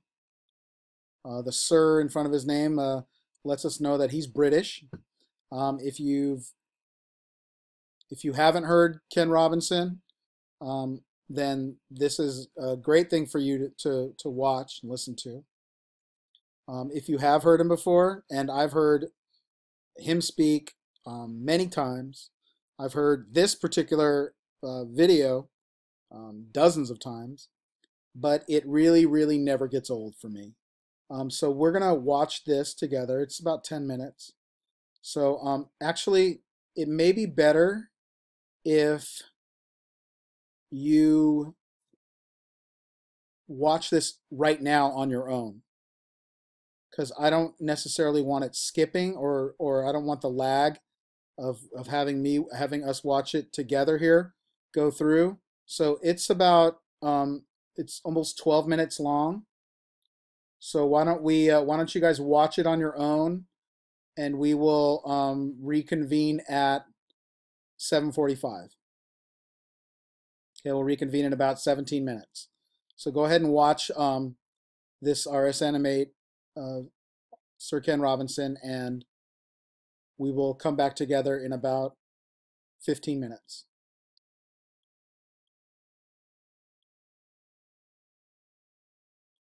Yes, I will post the link to the video.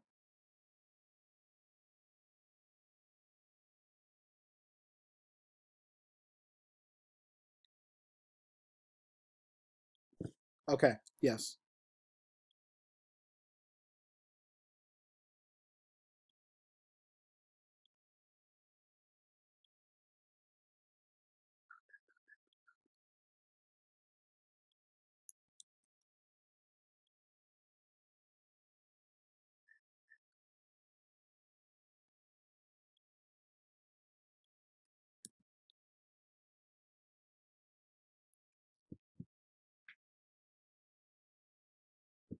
Okay, the link to the video is in the chat log.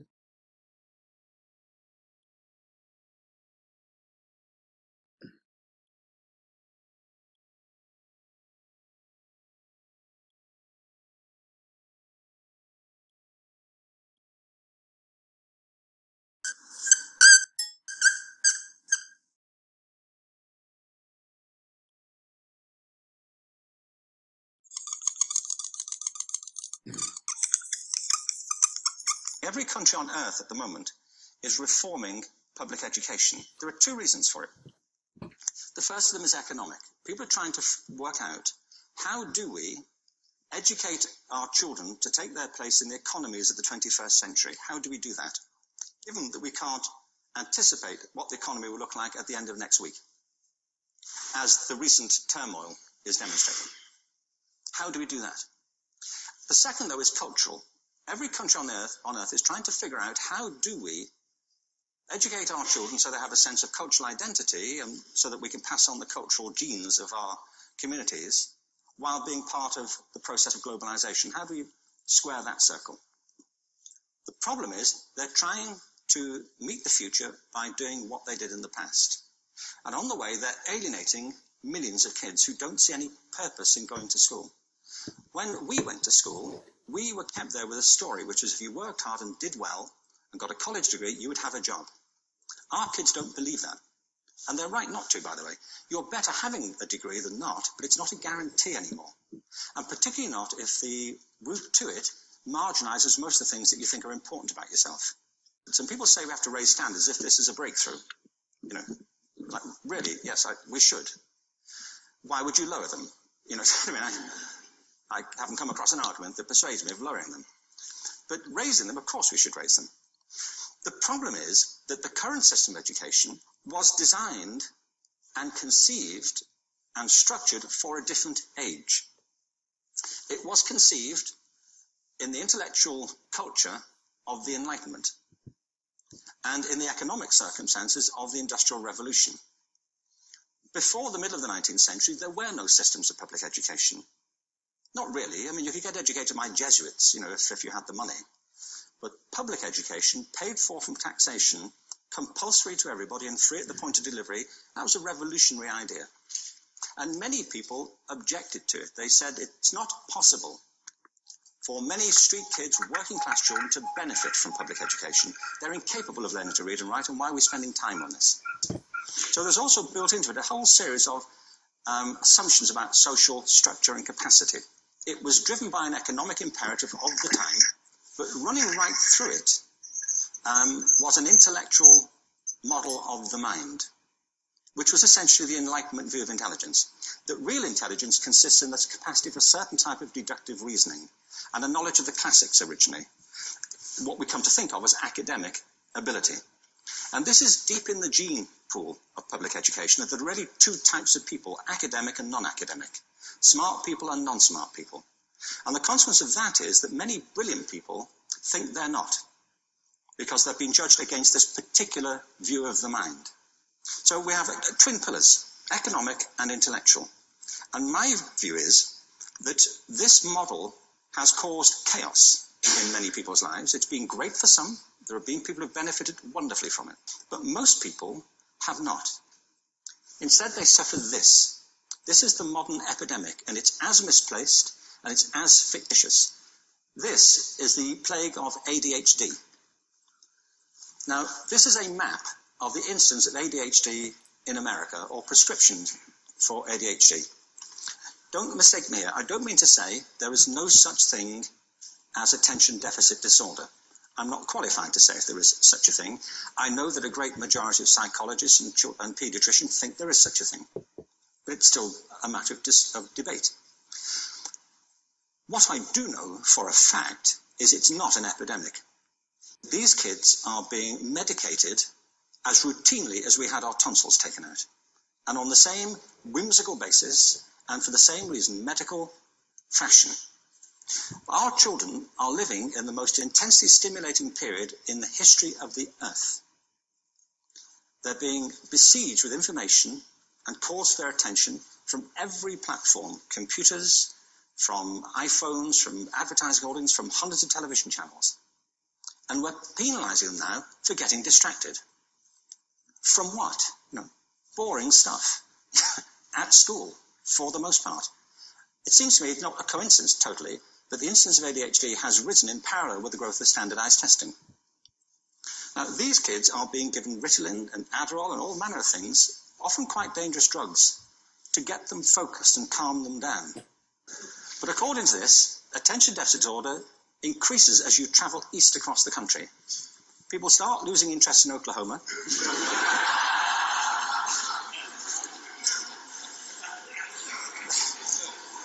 They can hardly think straight in Arkansas. And by the time they get to Washington, they've lost it completely. And there are separate reasons for that, I believe. It's a fictitious epidemic. If you think of it, the arts, and I don't say this exclusively of the arts, I think it's also true of science and of maths, but I say about the arts particularly because they are the victims of this mentality currently, particularly. The arts especially address the idea of aesthetic experience.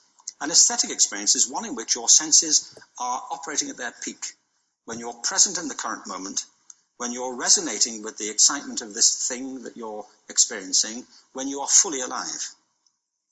An anesthetic is when you shut your senses off and deaden yourself to what's happening. And a lot of these drugs are that. We're getting our children through education by anesthetizing them. And I think we should be doing the exact opposite. We shouldn't be putting them asleep. We should be waking them up to what they have inside of themselves. But the model we have is this. I believe we have a system of education that is modeled on the interests of industrialism and in the image of it. I'll give you a couple of examples. Schools are still pretty much organized on factory lines, ringing bells, separate facilities, specialized into separate subjects. We still educate children by batches. You know, we put them through the system by age group. Why do we do that? You know, why is there this assumption that the most important thing kids have in common is how old they are? You know, it's like the most important thing about them is their date of manufacture. You know what I mean? Well, I know kids who are much better than other kids at the same age in different disciplines, you know, or at different times of the day, or better in smaller groups than in large groups, or sometimes they want to be on their own. If you're interested in the model of learning, you don't start from this production line mentality. It's essentially about conformity, and increasingly it's about that as you look at the growth of standardized testing and standardized curricula. And it's about standardization. I believe we've got to go in the exact opposite direction. That's what I mean about changing the paradigm. There was a great study done recently of divergent thinking. It's published a couple of years ago. Divergent thinking isn't the same thing as creativity. I define creativity as the process of having original ideas that have value. Divergent thinking isn't a synonym, but it's an essential capacity for creativity. It's the ability to see lots of possible answers to a question, lots of possible ways of interpreting a question, to think what Edward de Bono would probably call laterally, to think not just in linear or convergent ways, to see multiple answers, not one. So, I mean, there are tests for this. I mean, one kind of cod example would be people might be asked to say, how many uses can you think of for a paperclip? One of those routine questions. Most people might come up with 10 or 15. People who are good at this might come up with 200. And they do that by saying, well, could the paperclip be 200 foot tall and be made out of foam rubber? You know, like, does it have to be a paperclip as we know it, Jim? You know. Now, there are tests for this, and they gave them to 1,500 people. It's in a book called Breakpoint and Beyond. And on the protocol of the test, if you scored above a certain level, you'd be considered to be a genius at divergent thinking. Okay? So my question to you is, what percentage of the people tested, of the 1,500, scored at genius level for divergent thinking? Now, you need to know one more thing about them. These were kindergarten children. So what do you think? What percentage at genius level? 80. 80, okay. 98%. Now, the thing about this was it was a longitudinal study. So they retested the same children 5 years later, ages of 8 to 10. What do you think? 50?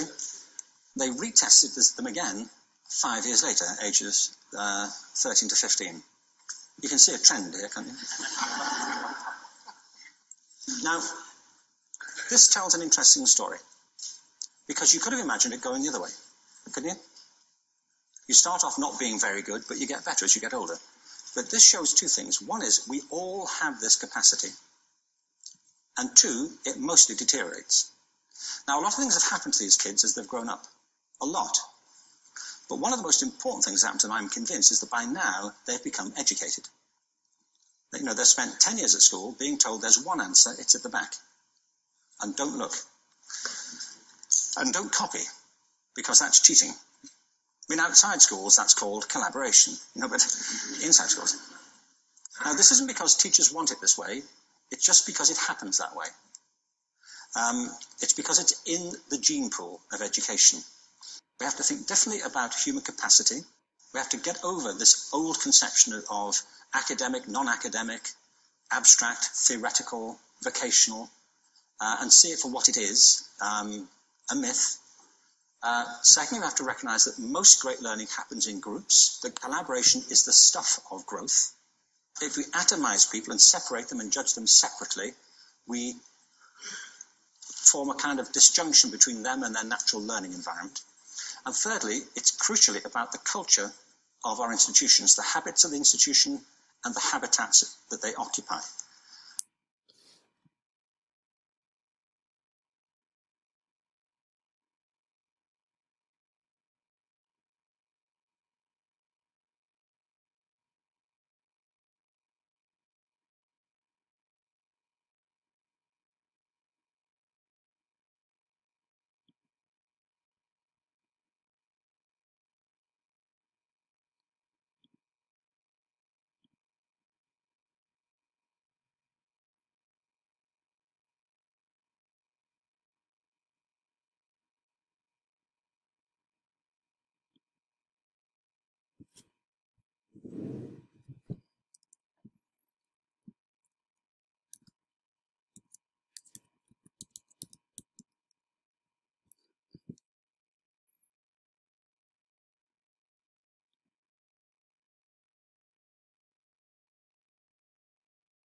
Okay, hopefully y'all got a chance to finish that.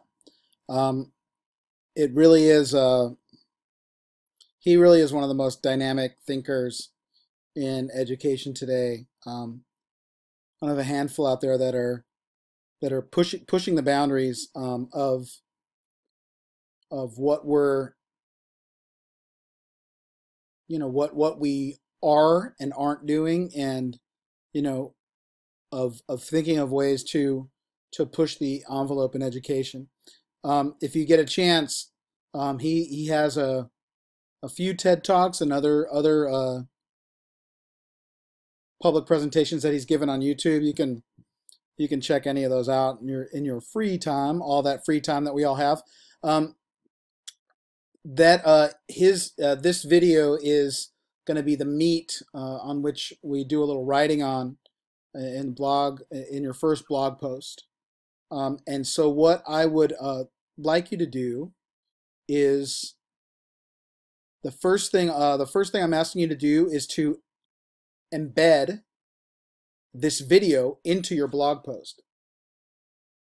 Okay, so there's this word, I don't know if you're familiar with it or not, embed. It basically means to take something from one site and to put it in yours. Okay, luckily Weebly has some great tools for doing that. The first thing we need to do is go back to our Weebly page. And I still have on my blog page, make sure you're on your blog page. On my blog page, it's still telling me, Weebly's still telling me that I don't have any blog posts, and I'm going to take care of that right now. Down in the bottom corner of my page, I have a blue button that says New Post. And I'm going to go ahead and click on that blue button.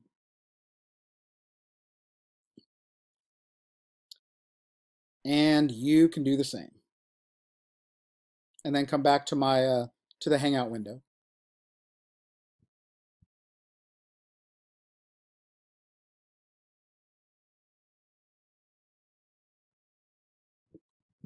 Okay, you'll see that it opens up it basically darkens everything else a little bit in my workspace to a grayish color, and the only thing that's left white here is where I'm going to author my post. Okay, it already gives me a space for my title, which I might title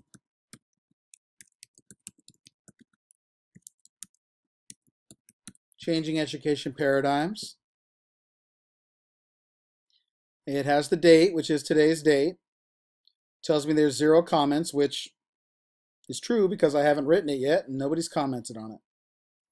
Under that, though, there is a box with a broken line around it, broken line box.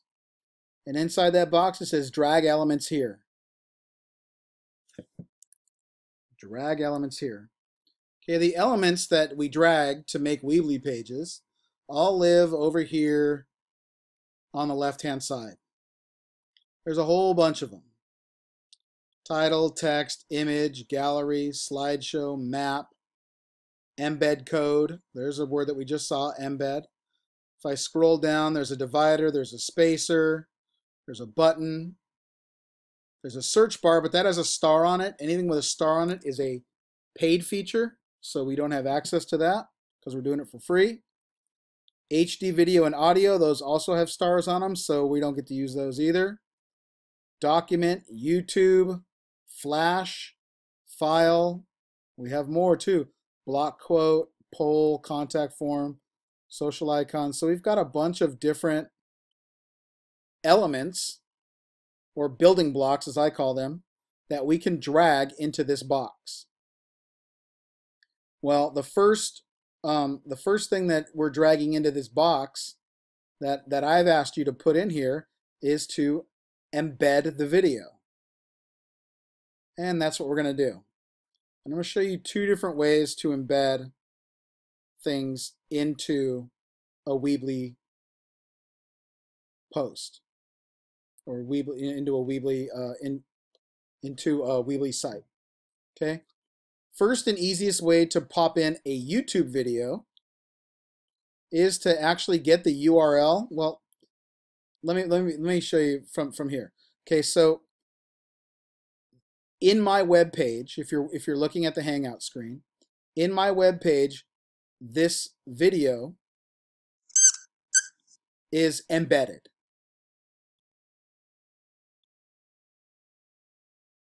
I want to make sure that I turn my mic on. Yes, I did.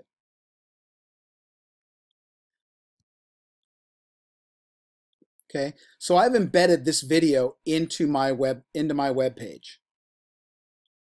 If I, or anybody, you can right click on, if I right click on this video, it gives me some options. If I have an embedded video and I right click on it, it presents me with a few options. Okay, the first option that I'm going to take is get video URL. That is the web address of this video. Okay, if I right click and then click on that, there's the URL for the video, and I can right click on that and copy it.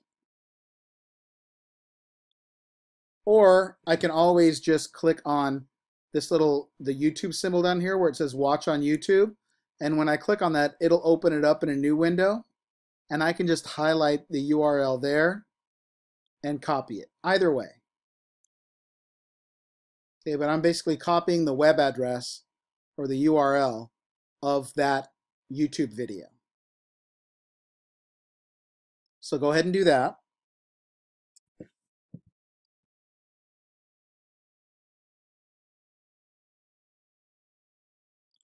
And then if I go back to Weebly, I am going to find the element, the building block, titled YouTube. And I'm going to click on it and hold it, and you can see now it becomes movable. It turns blue and lets me move it. And I'm going to drag it over into the area where it says drag elements here. And now I'm going to have a frame now that looks like a YouTube video but isn't. It's just a space keeper that says add a YouTube video to your site. And I'm going to click right in the middle of it, and it is going to now ask me to paste in my YouTube video URL.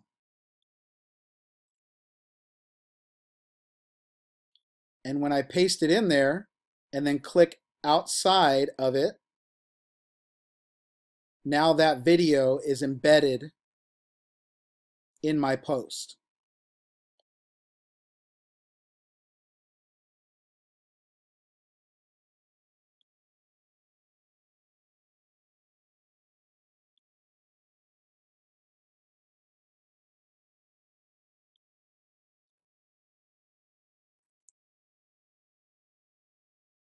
Any questions about that? If you have any questions, go ahead and type them into chat.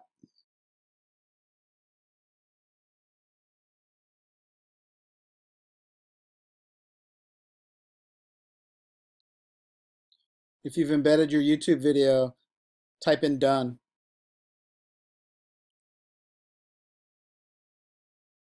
Way to go, Nancy.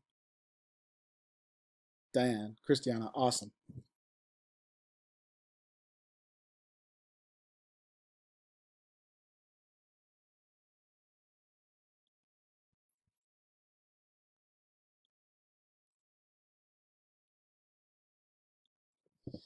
Okay, so I've popped in my video, and I'm going to go back over to our the week 1 web page, and I'm going to take a look at the next direction, which is to write a couple paragraphs reflecting on Sir Ken's thoughts, the RS Animate animation, and or any thoughts, big ideas, or reflective practices you may commit to that come from this watching. Okay, after you're finished writing your post, publish it live to your site.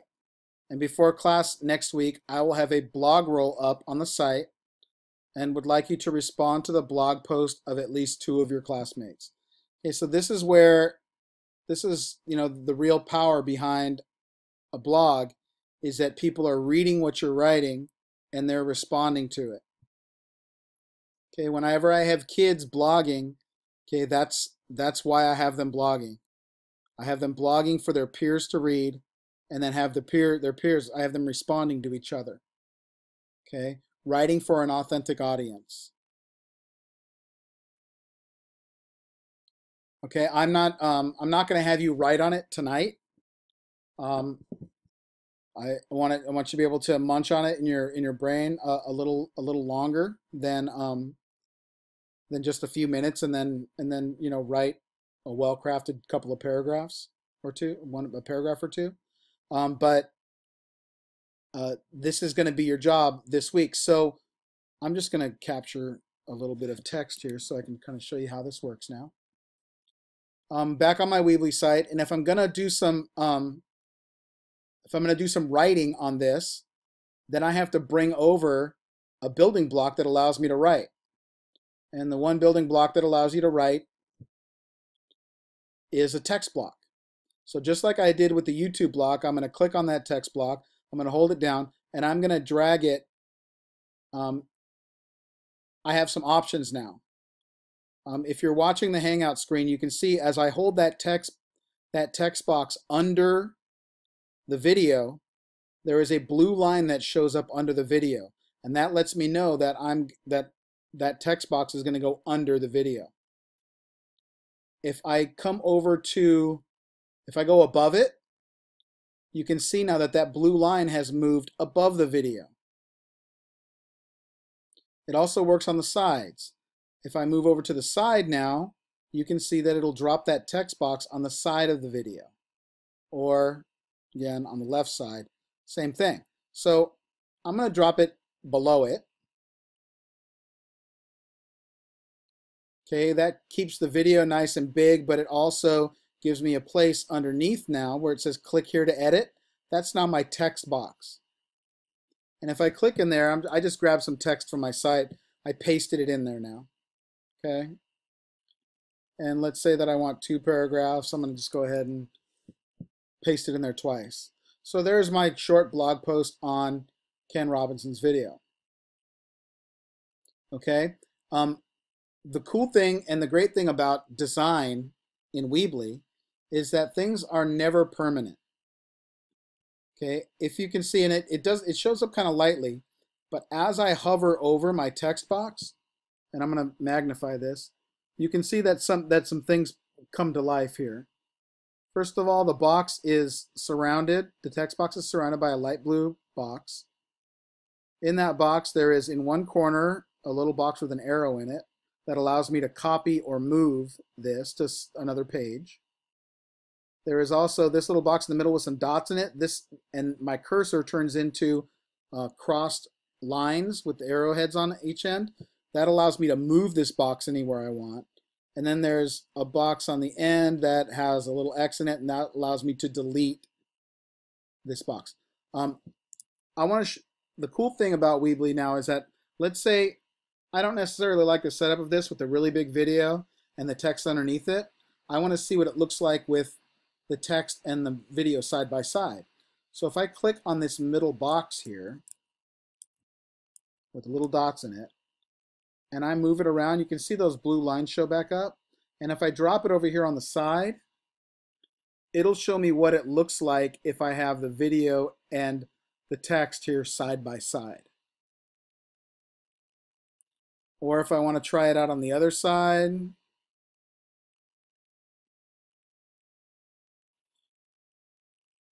I can do that. If I want to try it out up here on top,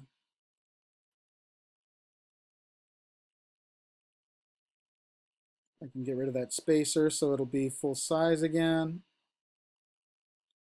I can try that. So, you know, you can play around with some just different design ideas.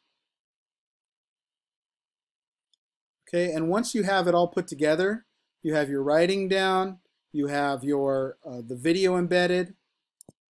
You can come up here to the top to the orange button and click post. Or if you're not ready yet and you want to just save it, you can click on save, and that'll just save the post. The worry, and I always have when students are new to Weebly, they're like, wait a minute, I just where'd my blog post go? I saved it, where'd it go? It's down here in drafts. So down here next to new post, you'll see that there's drafts down here. When you click on that, your drafts will pop up. You click on that and it opens it back up. And when you're ready to post it, you just click on the yellow button for post. It says your post has been added to your blog page, but it is not yet live. You will need to publish your site for users to view your blog post. That's fine.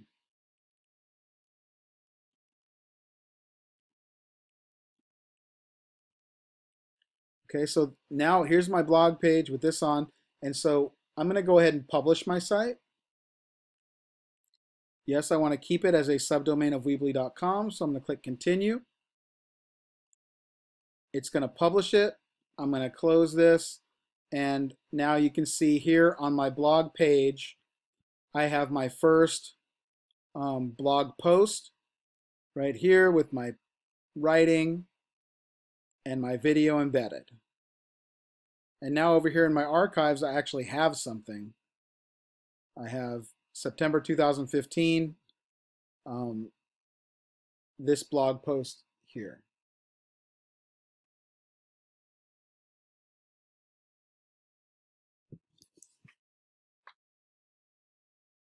Okay, and if I were to go to this website now, http://rounds/educ515.weebly.com, you can see here now, this is the actual web page. It's now a live web page. All of my pages are active, although on these there's nothing there yet because I don't have anything on these pages. But on my blog page, boom, there's the beginning of my blog.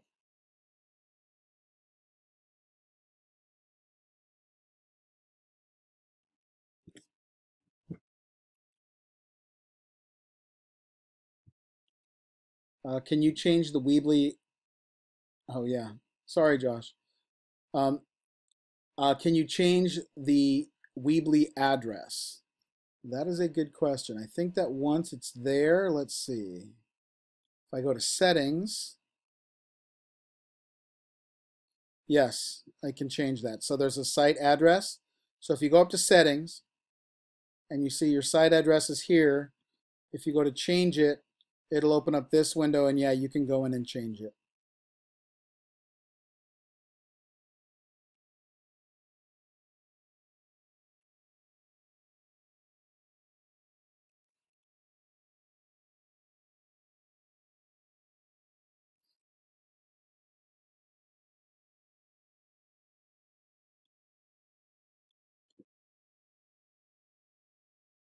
Any other questions before we move forward?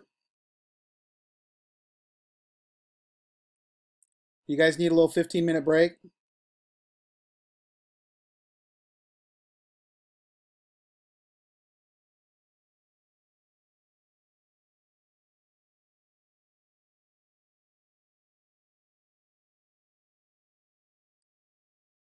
Will it save our embedded video before we chat?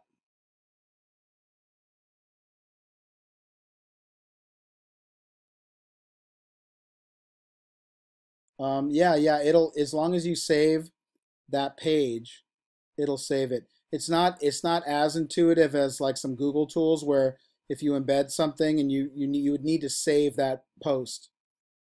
So when you're creating that new post, you would need to save it in order for it all to save.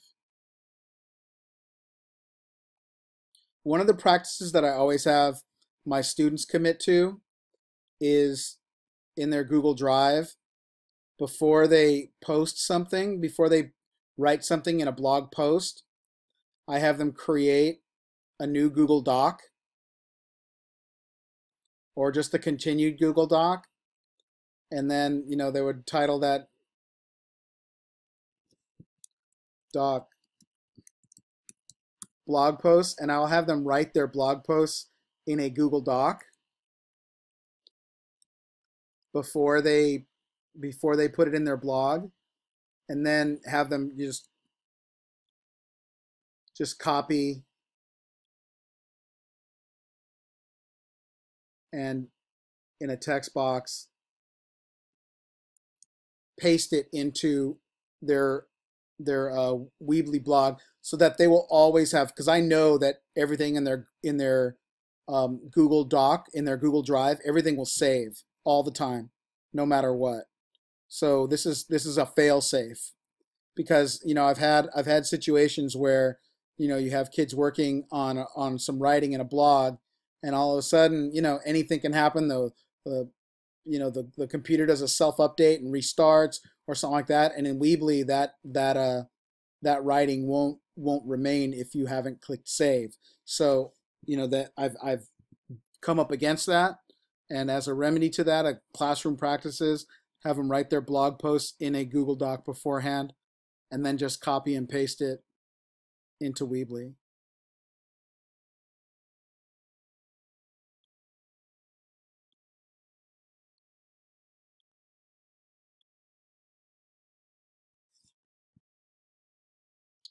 What are you getting a 404 page not found from, Josh?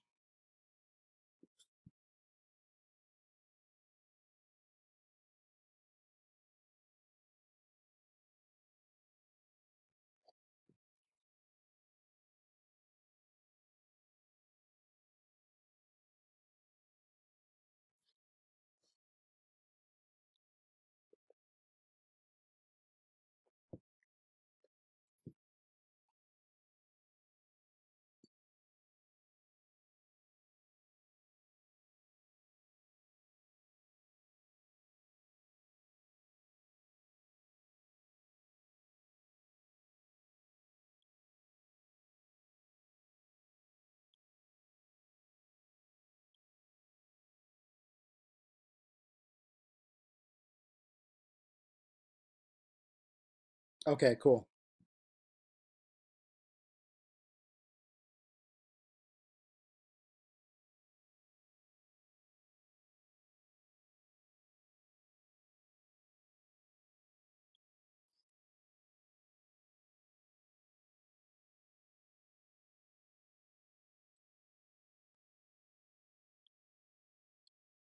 Okay, so that's those are the instructions for your first blog post. I'm gonna leave that for you to work on during the week in between now and our next class. I would like to move on to going through the first project, the About My Classroom page. Before we move into that, are there any questions about putting that together? Where do you comment on your posts? I will, before we leave tonight, I'm going to have you each paste the address to your blogs into our chat window, or just email it, or you can email it to me, one or the other. And when I have everybody's blog addresses, you will, on the class page, you'll see that there is a blog roll, Fall 1 2015 blog roll. There's no link to it now because I haven't made the page yet. But when you click on that, everybody's name will be on there and a link to their blog will be there. So you'll be able to find everybody's blog that way. And when you get to their blog, it'll look like this, and you would post just by clicking on comments. And then, yeah, leaving a reply, you know, your name and a comment. That's it. And I don't really have any requirements as to length or, you know, anything like that. Is, you know, just make it conversational, make it meaningful.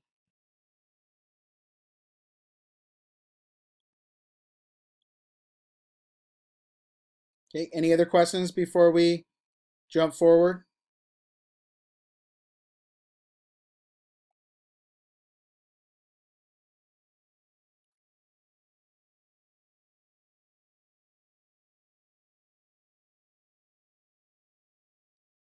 All right, you guys are troopers, hanging in there.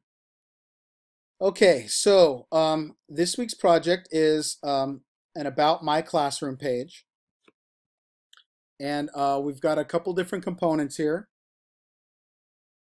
We've got a welcome video, which is going to be created using an iPad app called Adobe Voice. And then we have a web component, which is creating a presentation using Prezi, which is a presentation app, which is a digital presentation app. So we're going to take a look at these two tools so that you can get an idea of what these things will look like. This first example of an Adobe Voice welcome video, Adobe Voice is this really cool free app for the iPad that allows you to create short, kind of neatly put together videos. And I'll share this one with you. Welcome to Miss Goodman's classroom. We're going to be talking about what students can expect when they're in my classroom. I love collaboration. That's where great ideas come from. You can expect your students to be participating in group discussions and activities. I'm going to use as much technology in my classroom as possible, so your students will be able to access Chromebooks, iPads, and other technology. The classroom is a learning environment, and we can expect all of our students to treat each other with respect and kind words. It's going to be an exciting year for us, and I look forward to meeting all of you.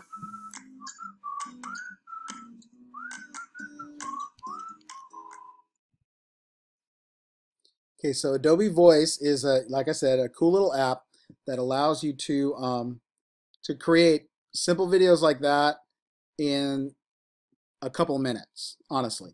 So I'm going to move over to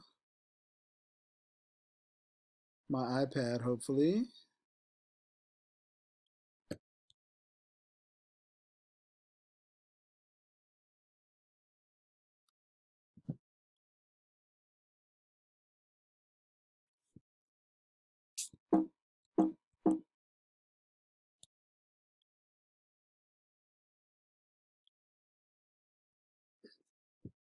Okay, so I'm on my iPad now, and I'm going to go ahead and open up Adobe Voice. It looks like that right there.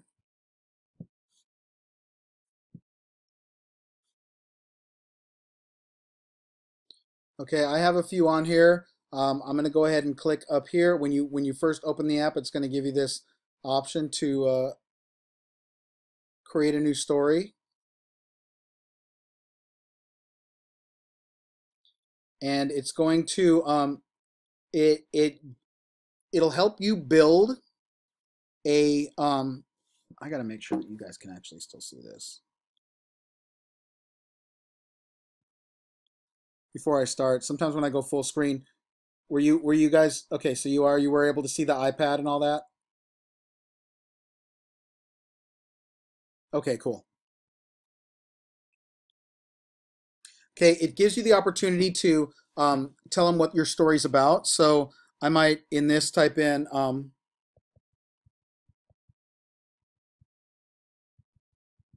welcome to class, and I click next. And then it kind of allows you to choose between some different structures. Okay, there's different ways you can go, but I always kind of go with make up my own because I like a blank canvas. But as you scroll through these, it'll tell you, it gives you a little description as to what these frames do. I'm going to choose make up my own. Pick this one.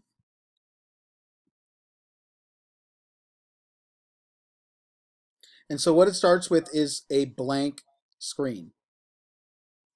And okay, whenever I use my iPad like this, I can actually hear my voice coming out of my iPad. So excuse me if I'm a little stilted in the way I speak, because I can hear my voice about half a second after I say it, so it's a little weird. But it allows me to choose from icons or photos and text to create the frames of a video. So down here at the bottom of the screen, there are the frames. And so I'm going to start with some text.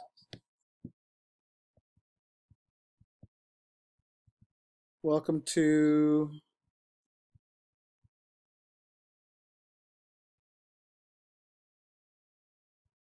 EDUC 515. And that looks pretty plain. So I'm going to choose a theme. We've got a lot of cool themes. Let's see what Wander looks like.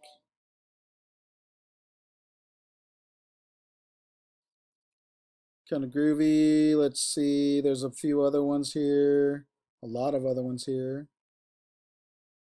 Let's go with chalk.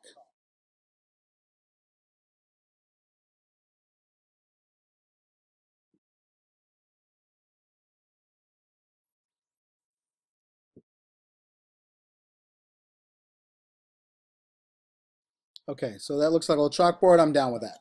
So now I'm going to choose whatever I want to say on this first slide.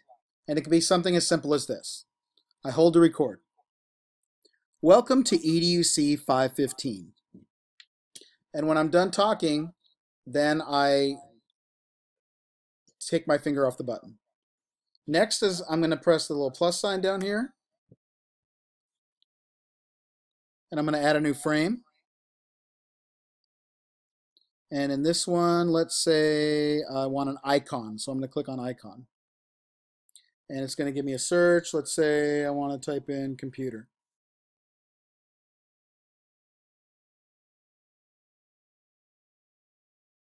And it gives me a bunch of different icons. Let's say I want to grab that one.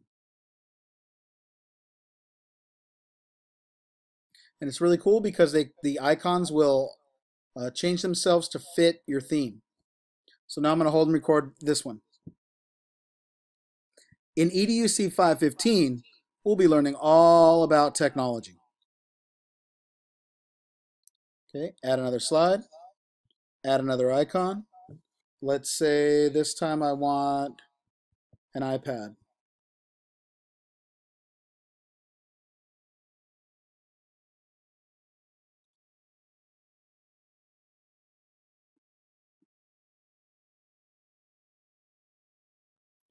For your iPad, new slide, icon,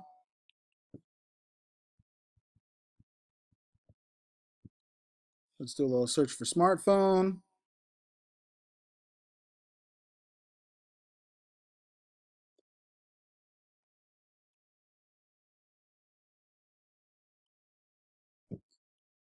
Your smartphone, and it's kind of a weird process, but I'm going to pick one more. Let's go with laptop.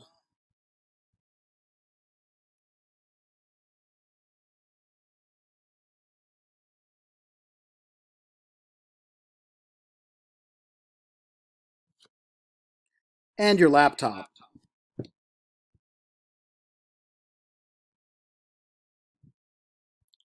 I'm going to type in students.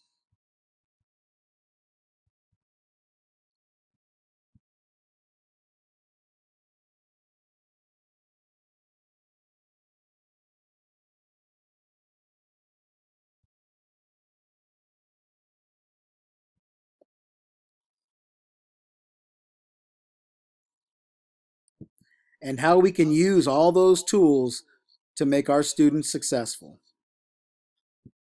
All right, so that's as much as I'm going to do. Now I'm going to press the play button right here to get a little preview of it. Welcome to EDUC 515. In EDUC 515, we'll be learning all about technology.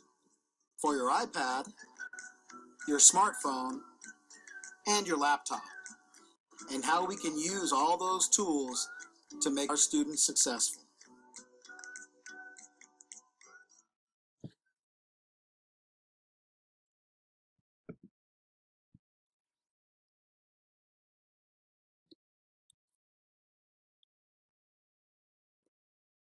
Okay, were you guys able to see all that?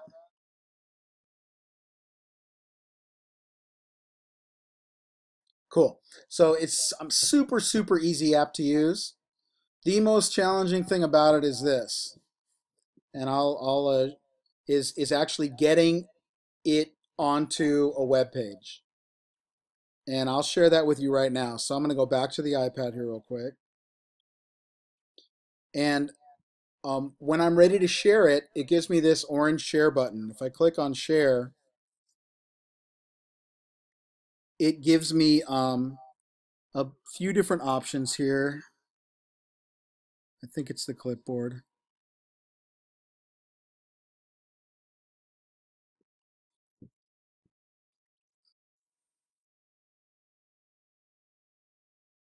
Yeah, so when it by clicking that clipboard, it tells me it has to process the video, and then it lets me know that a link to the video is going to be copied to the clipboard. So let's let it do its uploading thing.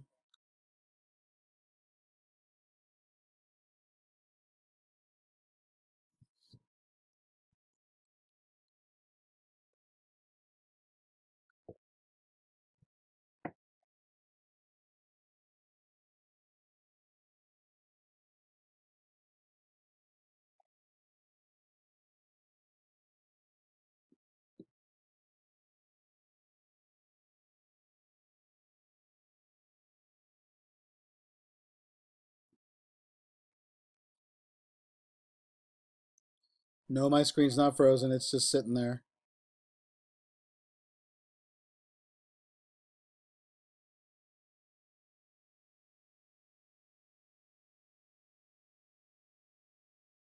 Come on, buddy.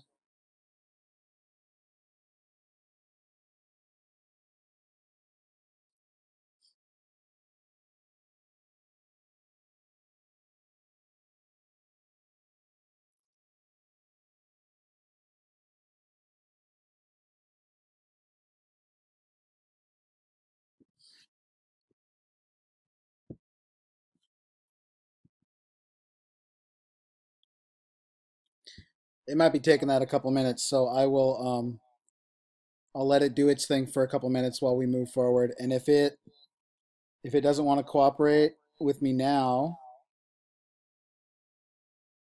then I will share the process with you in an email later. I don't want us to be sitting there staring at it, not move. So that's the first part of this. There's actually a video in here that shows you how to share and embed it as well. So this will give you that information as well. I forgot I'd put this video in there, so you can use this YouTube video to show you how to embed it in your site.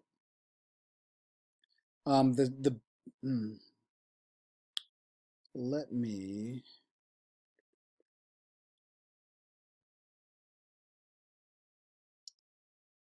The next thing that I want to share with you is using Prezi to create a short presentation that you would use at like back to school night. Okay, basically kind of explaining your classroom procedures, who you are as a teacher, your expectations, any information that you think is important for parents and students to understand and to be successful in your classroom.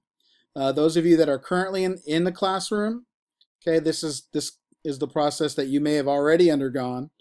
As you know, back to school nights we're right in the middle of back to school night season. I have mine next Friday, a week from tomorrow.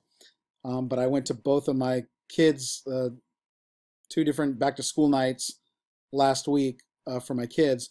So, but I believe that majority of you are familiar with Prezi in one way, shape, or form. This is an example of a back to school night Prezi presentation.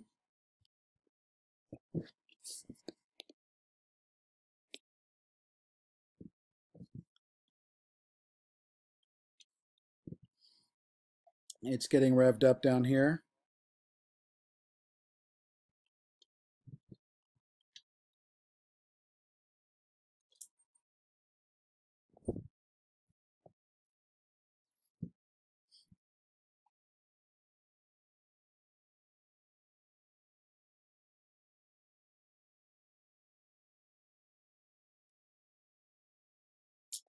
Something went wrong. Okay.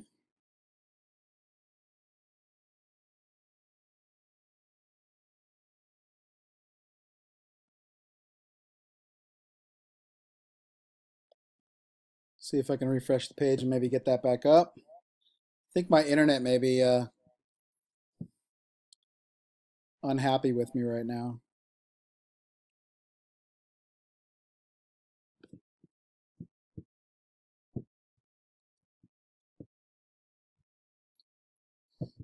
See if we can give it another chance.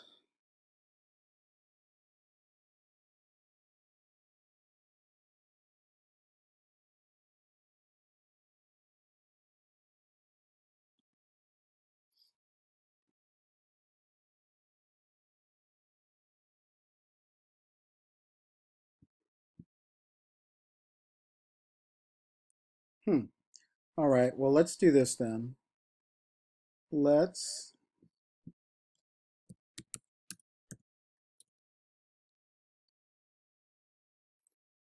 actually just go to Prezi and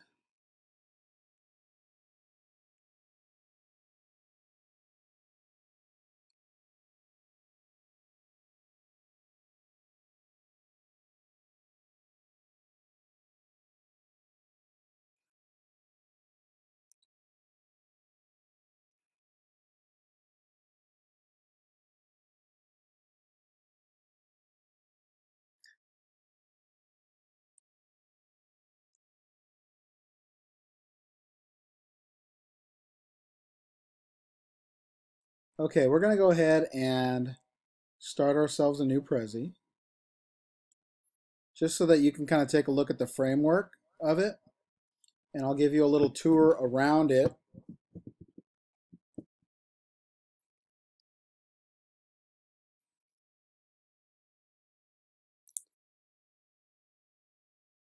So again, if my internet will cooperate. Well, that's firing up. If I can see, you can only see my Adobe page. Does anyone else have a problem seeing anything on my page?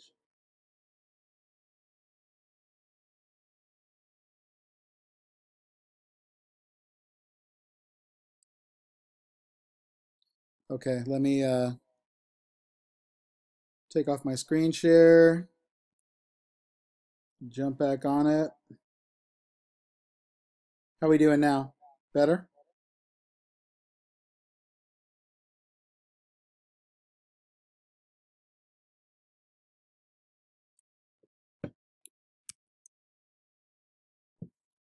How are we doing now? Better?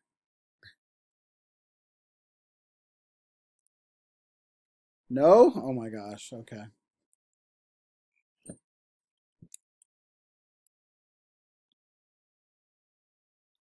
Do you see my big head now?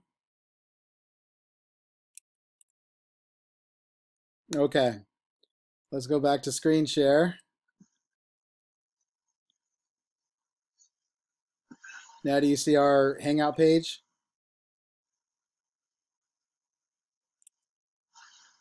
Sweet. Okay. Let's see if Prezi's in business. Okay, so when you choose to make a new Prezi, I mean, you just go, it's the website is prezi.com, and if you've never made a Prezi before, then you'll create an account, and when you go to create a Prezi, they've got some templates, and I always suggest in Prezi is one of the few things that I will pretty much always use a template for, because the kind of for me personally, blank Prezi is kind of a it's kind of overwhelming. Yeah, there's it's like just kind of a big wide open space. So a lot of times I will use a template, because the templates are pretty cool. They're well put together, and they do a good job of telling a story. So let's say that, you know, I'll choose this creativity template.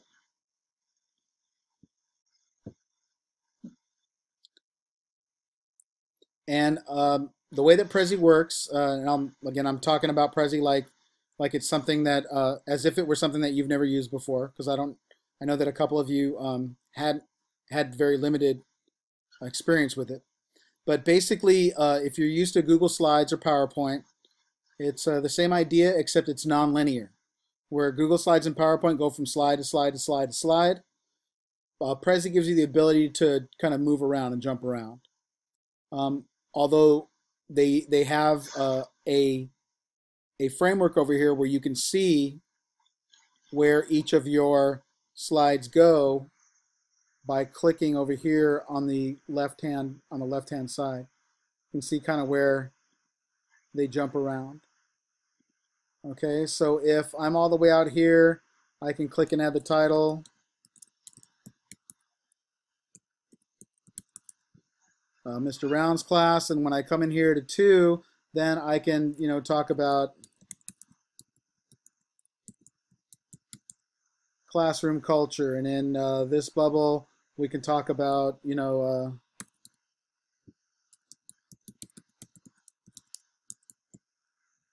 strive to learn. And in this bubble, we can talk about failing forward. And in this circle, we can talk about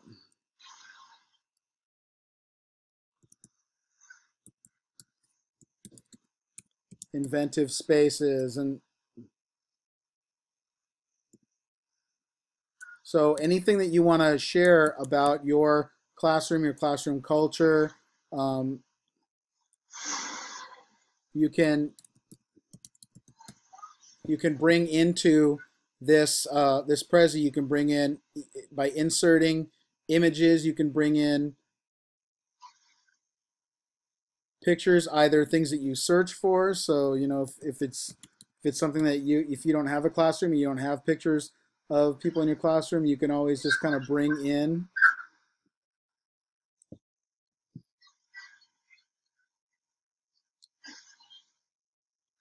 pictures that you search for.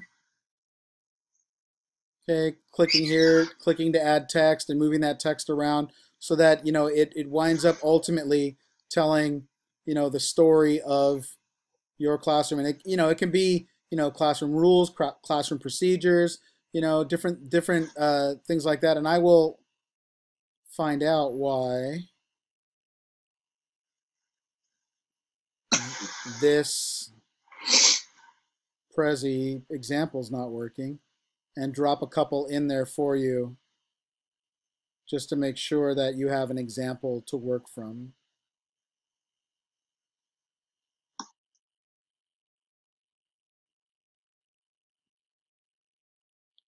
Oh, maybe it's going to work right now. Yes, it will. Okay, so this is an example of a former 515 student's Prezi, kind of breaking down, first of all, who she is, classroom expectations, the units of study, lab materials, late work policy, be on time and prepared, classroom rules, check on the website, retake policy, no phone calls or texting, lab procedures, rewards and consequences.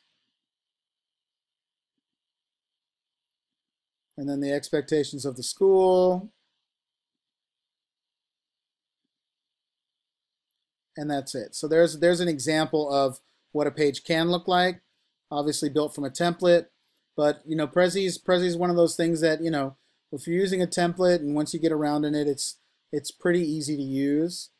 I do have a video embedded here on the site, Prezi tutorial.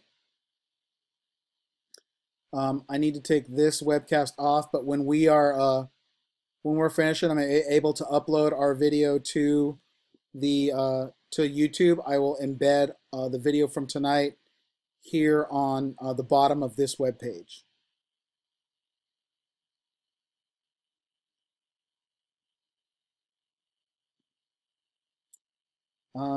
At the risk of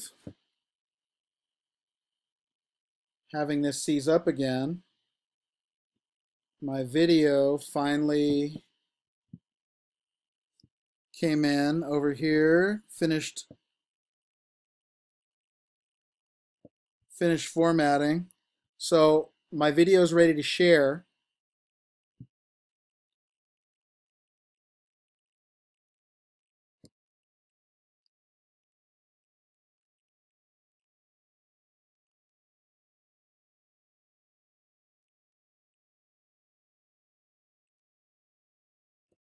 Huh.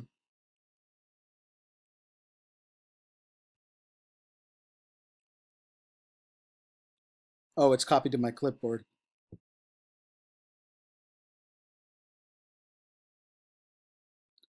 So it copies it's going to copy the link to the video on the clipboard. Now this is where it gets kind of weird. Is if you open up your web browser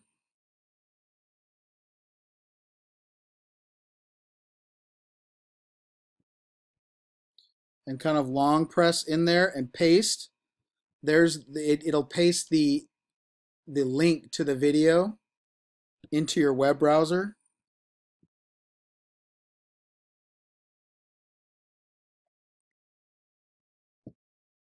Again, like I said, kind of a weird process, but here's my video. Okay, now this is kind of sometimes the processes that we have to take our students through, and it's kind of multi-step, and it's unfortunate that in order to use something this cool, because I think Adobe Voice is awesome. I have kids create videos with it. It's just kind of a fun little app to use. Makes it very easy for kids and teachers to create videos, but it's a little hard to then use afterward, because this is the process. I have to paste that embed code into my web browser, and then if you see down here, there is a little symbol here that says embed. Okay, and that little caret, the less than sign with the slash and the greater than sign, that's kind of the international symbol for embed, those two carets facing away from each other. If I press on embed, it'll give me that embed code right there. There's the embed code on my iPad. Okay, so because I really want to frustrate you on the first class, the next step is to long press on that embed code and copy it. Okay, now you have to get it to your computer so that you can actually embed it, so you can actually use the embed code. Darn it, I don't use my, if I used my iPad for email, oh, you know what? I think I have an email on here, don't I?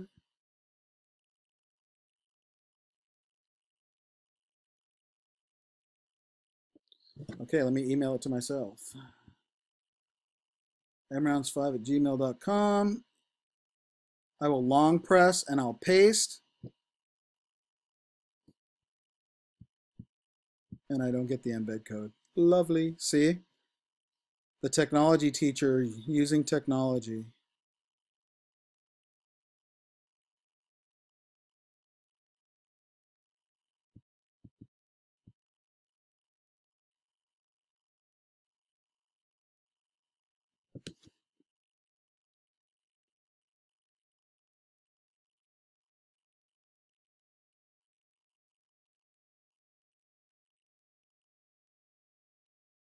So actually what I'm going to do is this.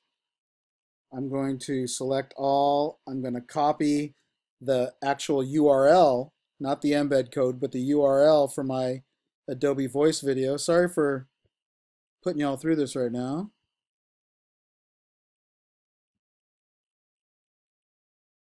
And then I'm going to paste that into my email.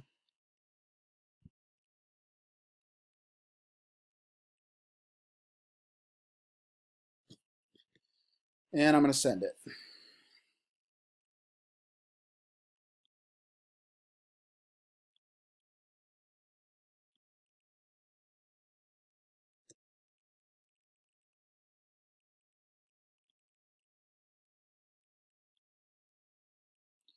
And once I wind up getting that, then I will just click on it here. This is much better. I will get my Adobe Voice video here in my web browser.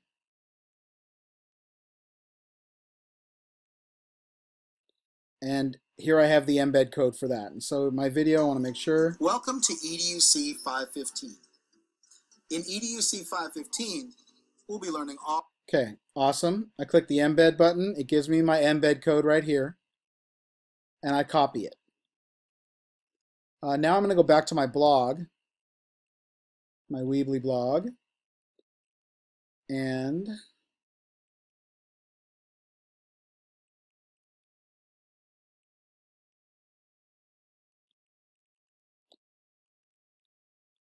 discard that post. Okay, so this video is going to go on my About My Classroom page. I'm going to click on About My Classroom, and I'm going to drag an element. In this case, the element that I'm going to drag is an embed code.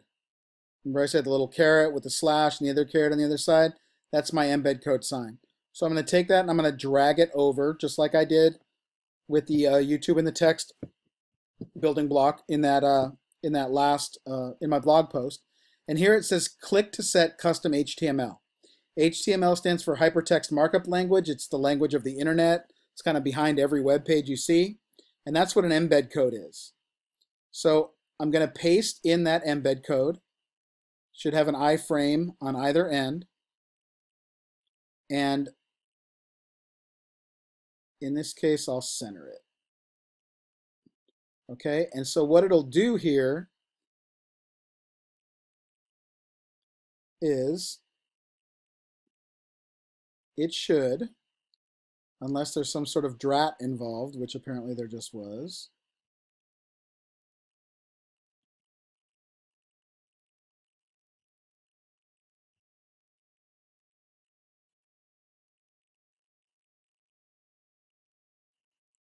And let me publish it and see if it publishes to my site.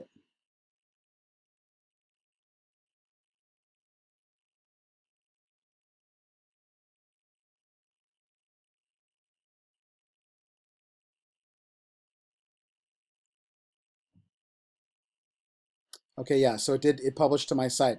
So even though it says drat over here, it really does publish to my site over here. So here I have it embedded. This is my actual site, not my workspace, and there's my video. Okay, you're going to do the same thing with your Prezi. So once I finish, let's say I finish with my Prezi.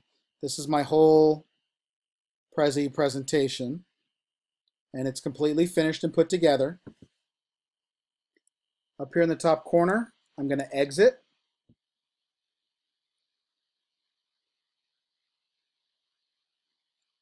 And when I exit, it gives me a page, the page where my presentation lives. And one of the options down here in these buttons below is, again, there it is, embed. So when I click on that, it's going to do the same thing. It's going to give me a code. Right? And I can click this button to have it copy it to my clipboard. I'm going to go back into Weebly and I'm going to do the same thing.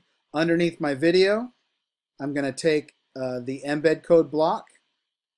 I'm going to drag it in here underneath my video. And again, in the click to set custom HTML, I'm going to paste that HTML code in there. It's a little longer. So here's the thing with Prezi. When you actually put it into Weebly, for some reason, for maybe the same reason that it gives me the drat up here, I thought I just put my Prezi in here, but it's invisible. I want to guarantee you that it's actually in there. When I double click on it, you see it draws a box around it. For some reason, Prezi, you can't actually see it in the workspace. It's kind of weird. But if I come up here and publish it, and then I come over to the site and I'll refresh this page, you'll be able to see that not only is my video in here, but my Prezi is below it. Right, video, you're there? Come on, buddy. There you are.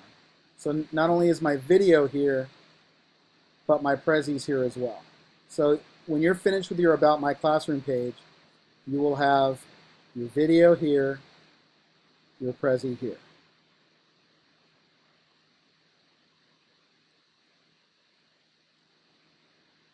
Okay, for the couple of you, and I'm gonna cut you loose pretty quick. For the couple of you that I saw didn't have iPads, when you filled out that questionnaire, you told me that you didn't have an iPad. If you are unable, yes, thanks, Christiana. There is a Weebly app as well. I know, though I'm not a big fan of the Weebly app. It's not as it doesn't have as many features and it's not as easy to use as the web version. If you do not have an iPad and can't get one before, in the next week or so to be able to create that video. Oh, cool. Then email me and I will present you with a couple other options as far as putting that video together. Okay, it has been a long night. I've got over 3 hours of recorded video here. You guys have all been super troopers the first night here. I've done a lot of talking. My voice is about to sail off into the sunset. So we're gonna finish now. If at any point in the next 45 minutes, because class goes until 9:30, if any time in the next 45 minutes you're working on something and need some help, I will be available via email. So you can email me with any questions you may have with any of the work that has been presented. If you have any questions now, are there any questions about anything that we went over tonight? I try and make it very step by step, maybe a little too much, but especially for this group, because there's not a lot of you that have gone through all the classes up until this point. So I was extra conscious of going step by step through stuff. So hopefully I did that, maybe to a fault, but are there any questions, any comments, any concerns, any hallelujahs?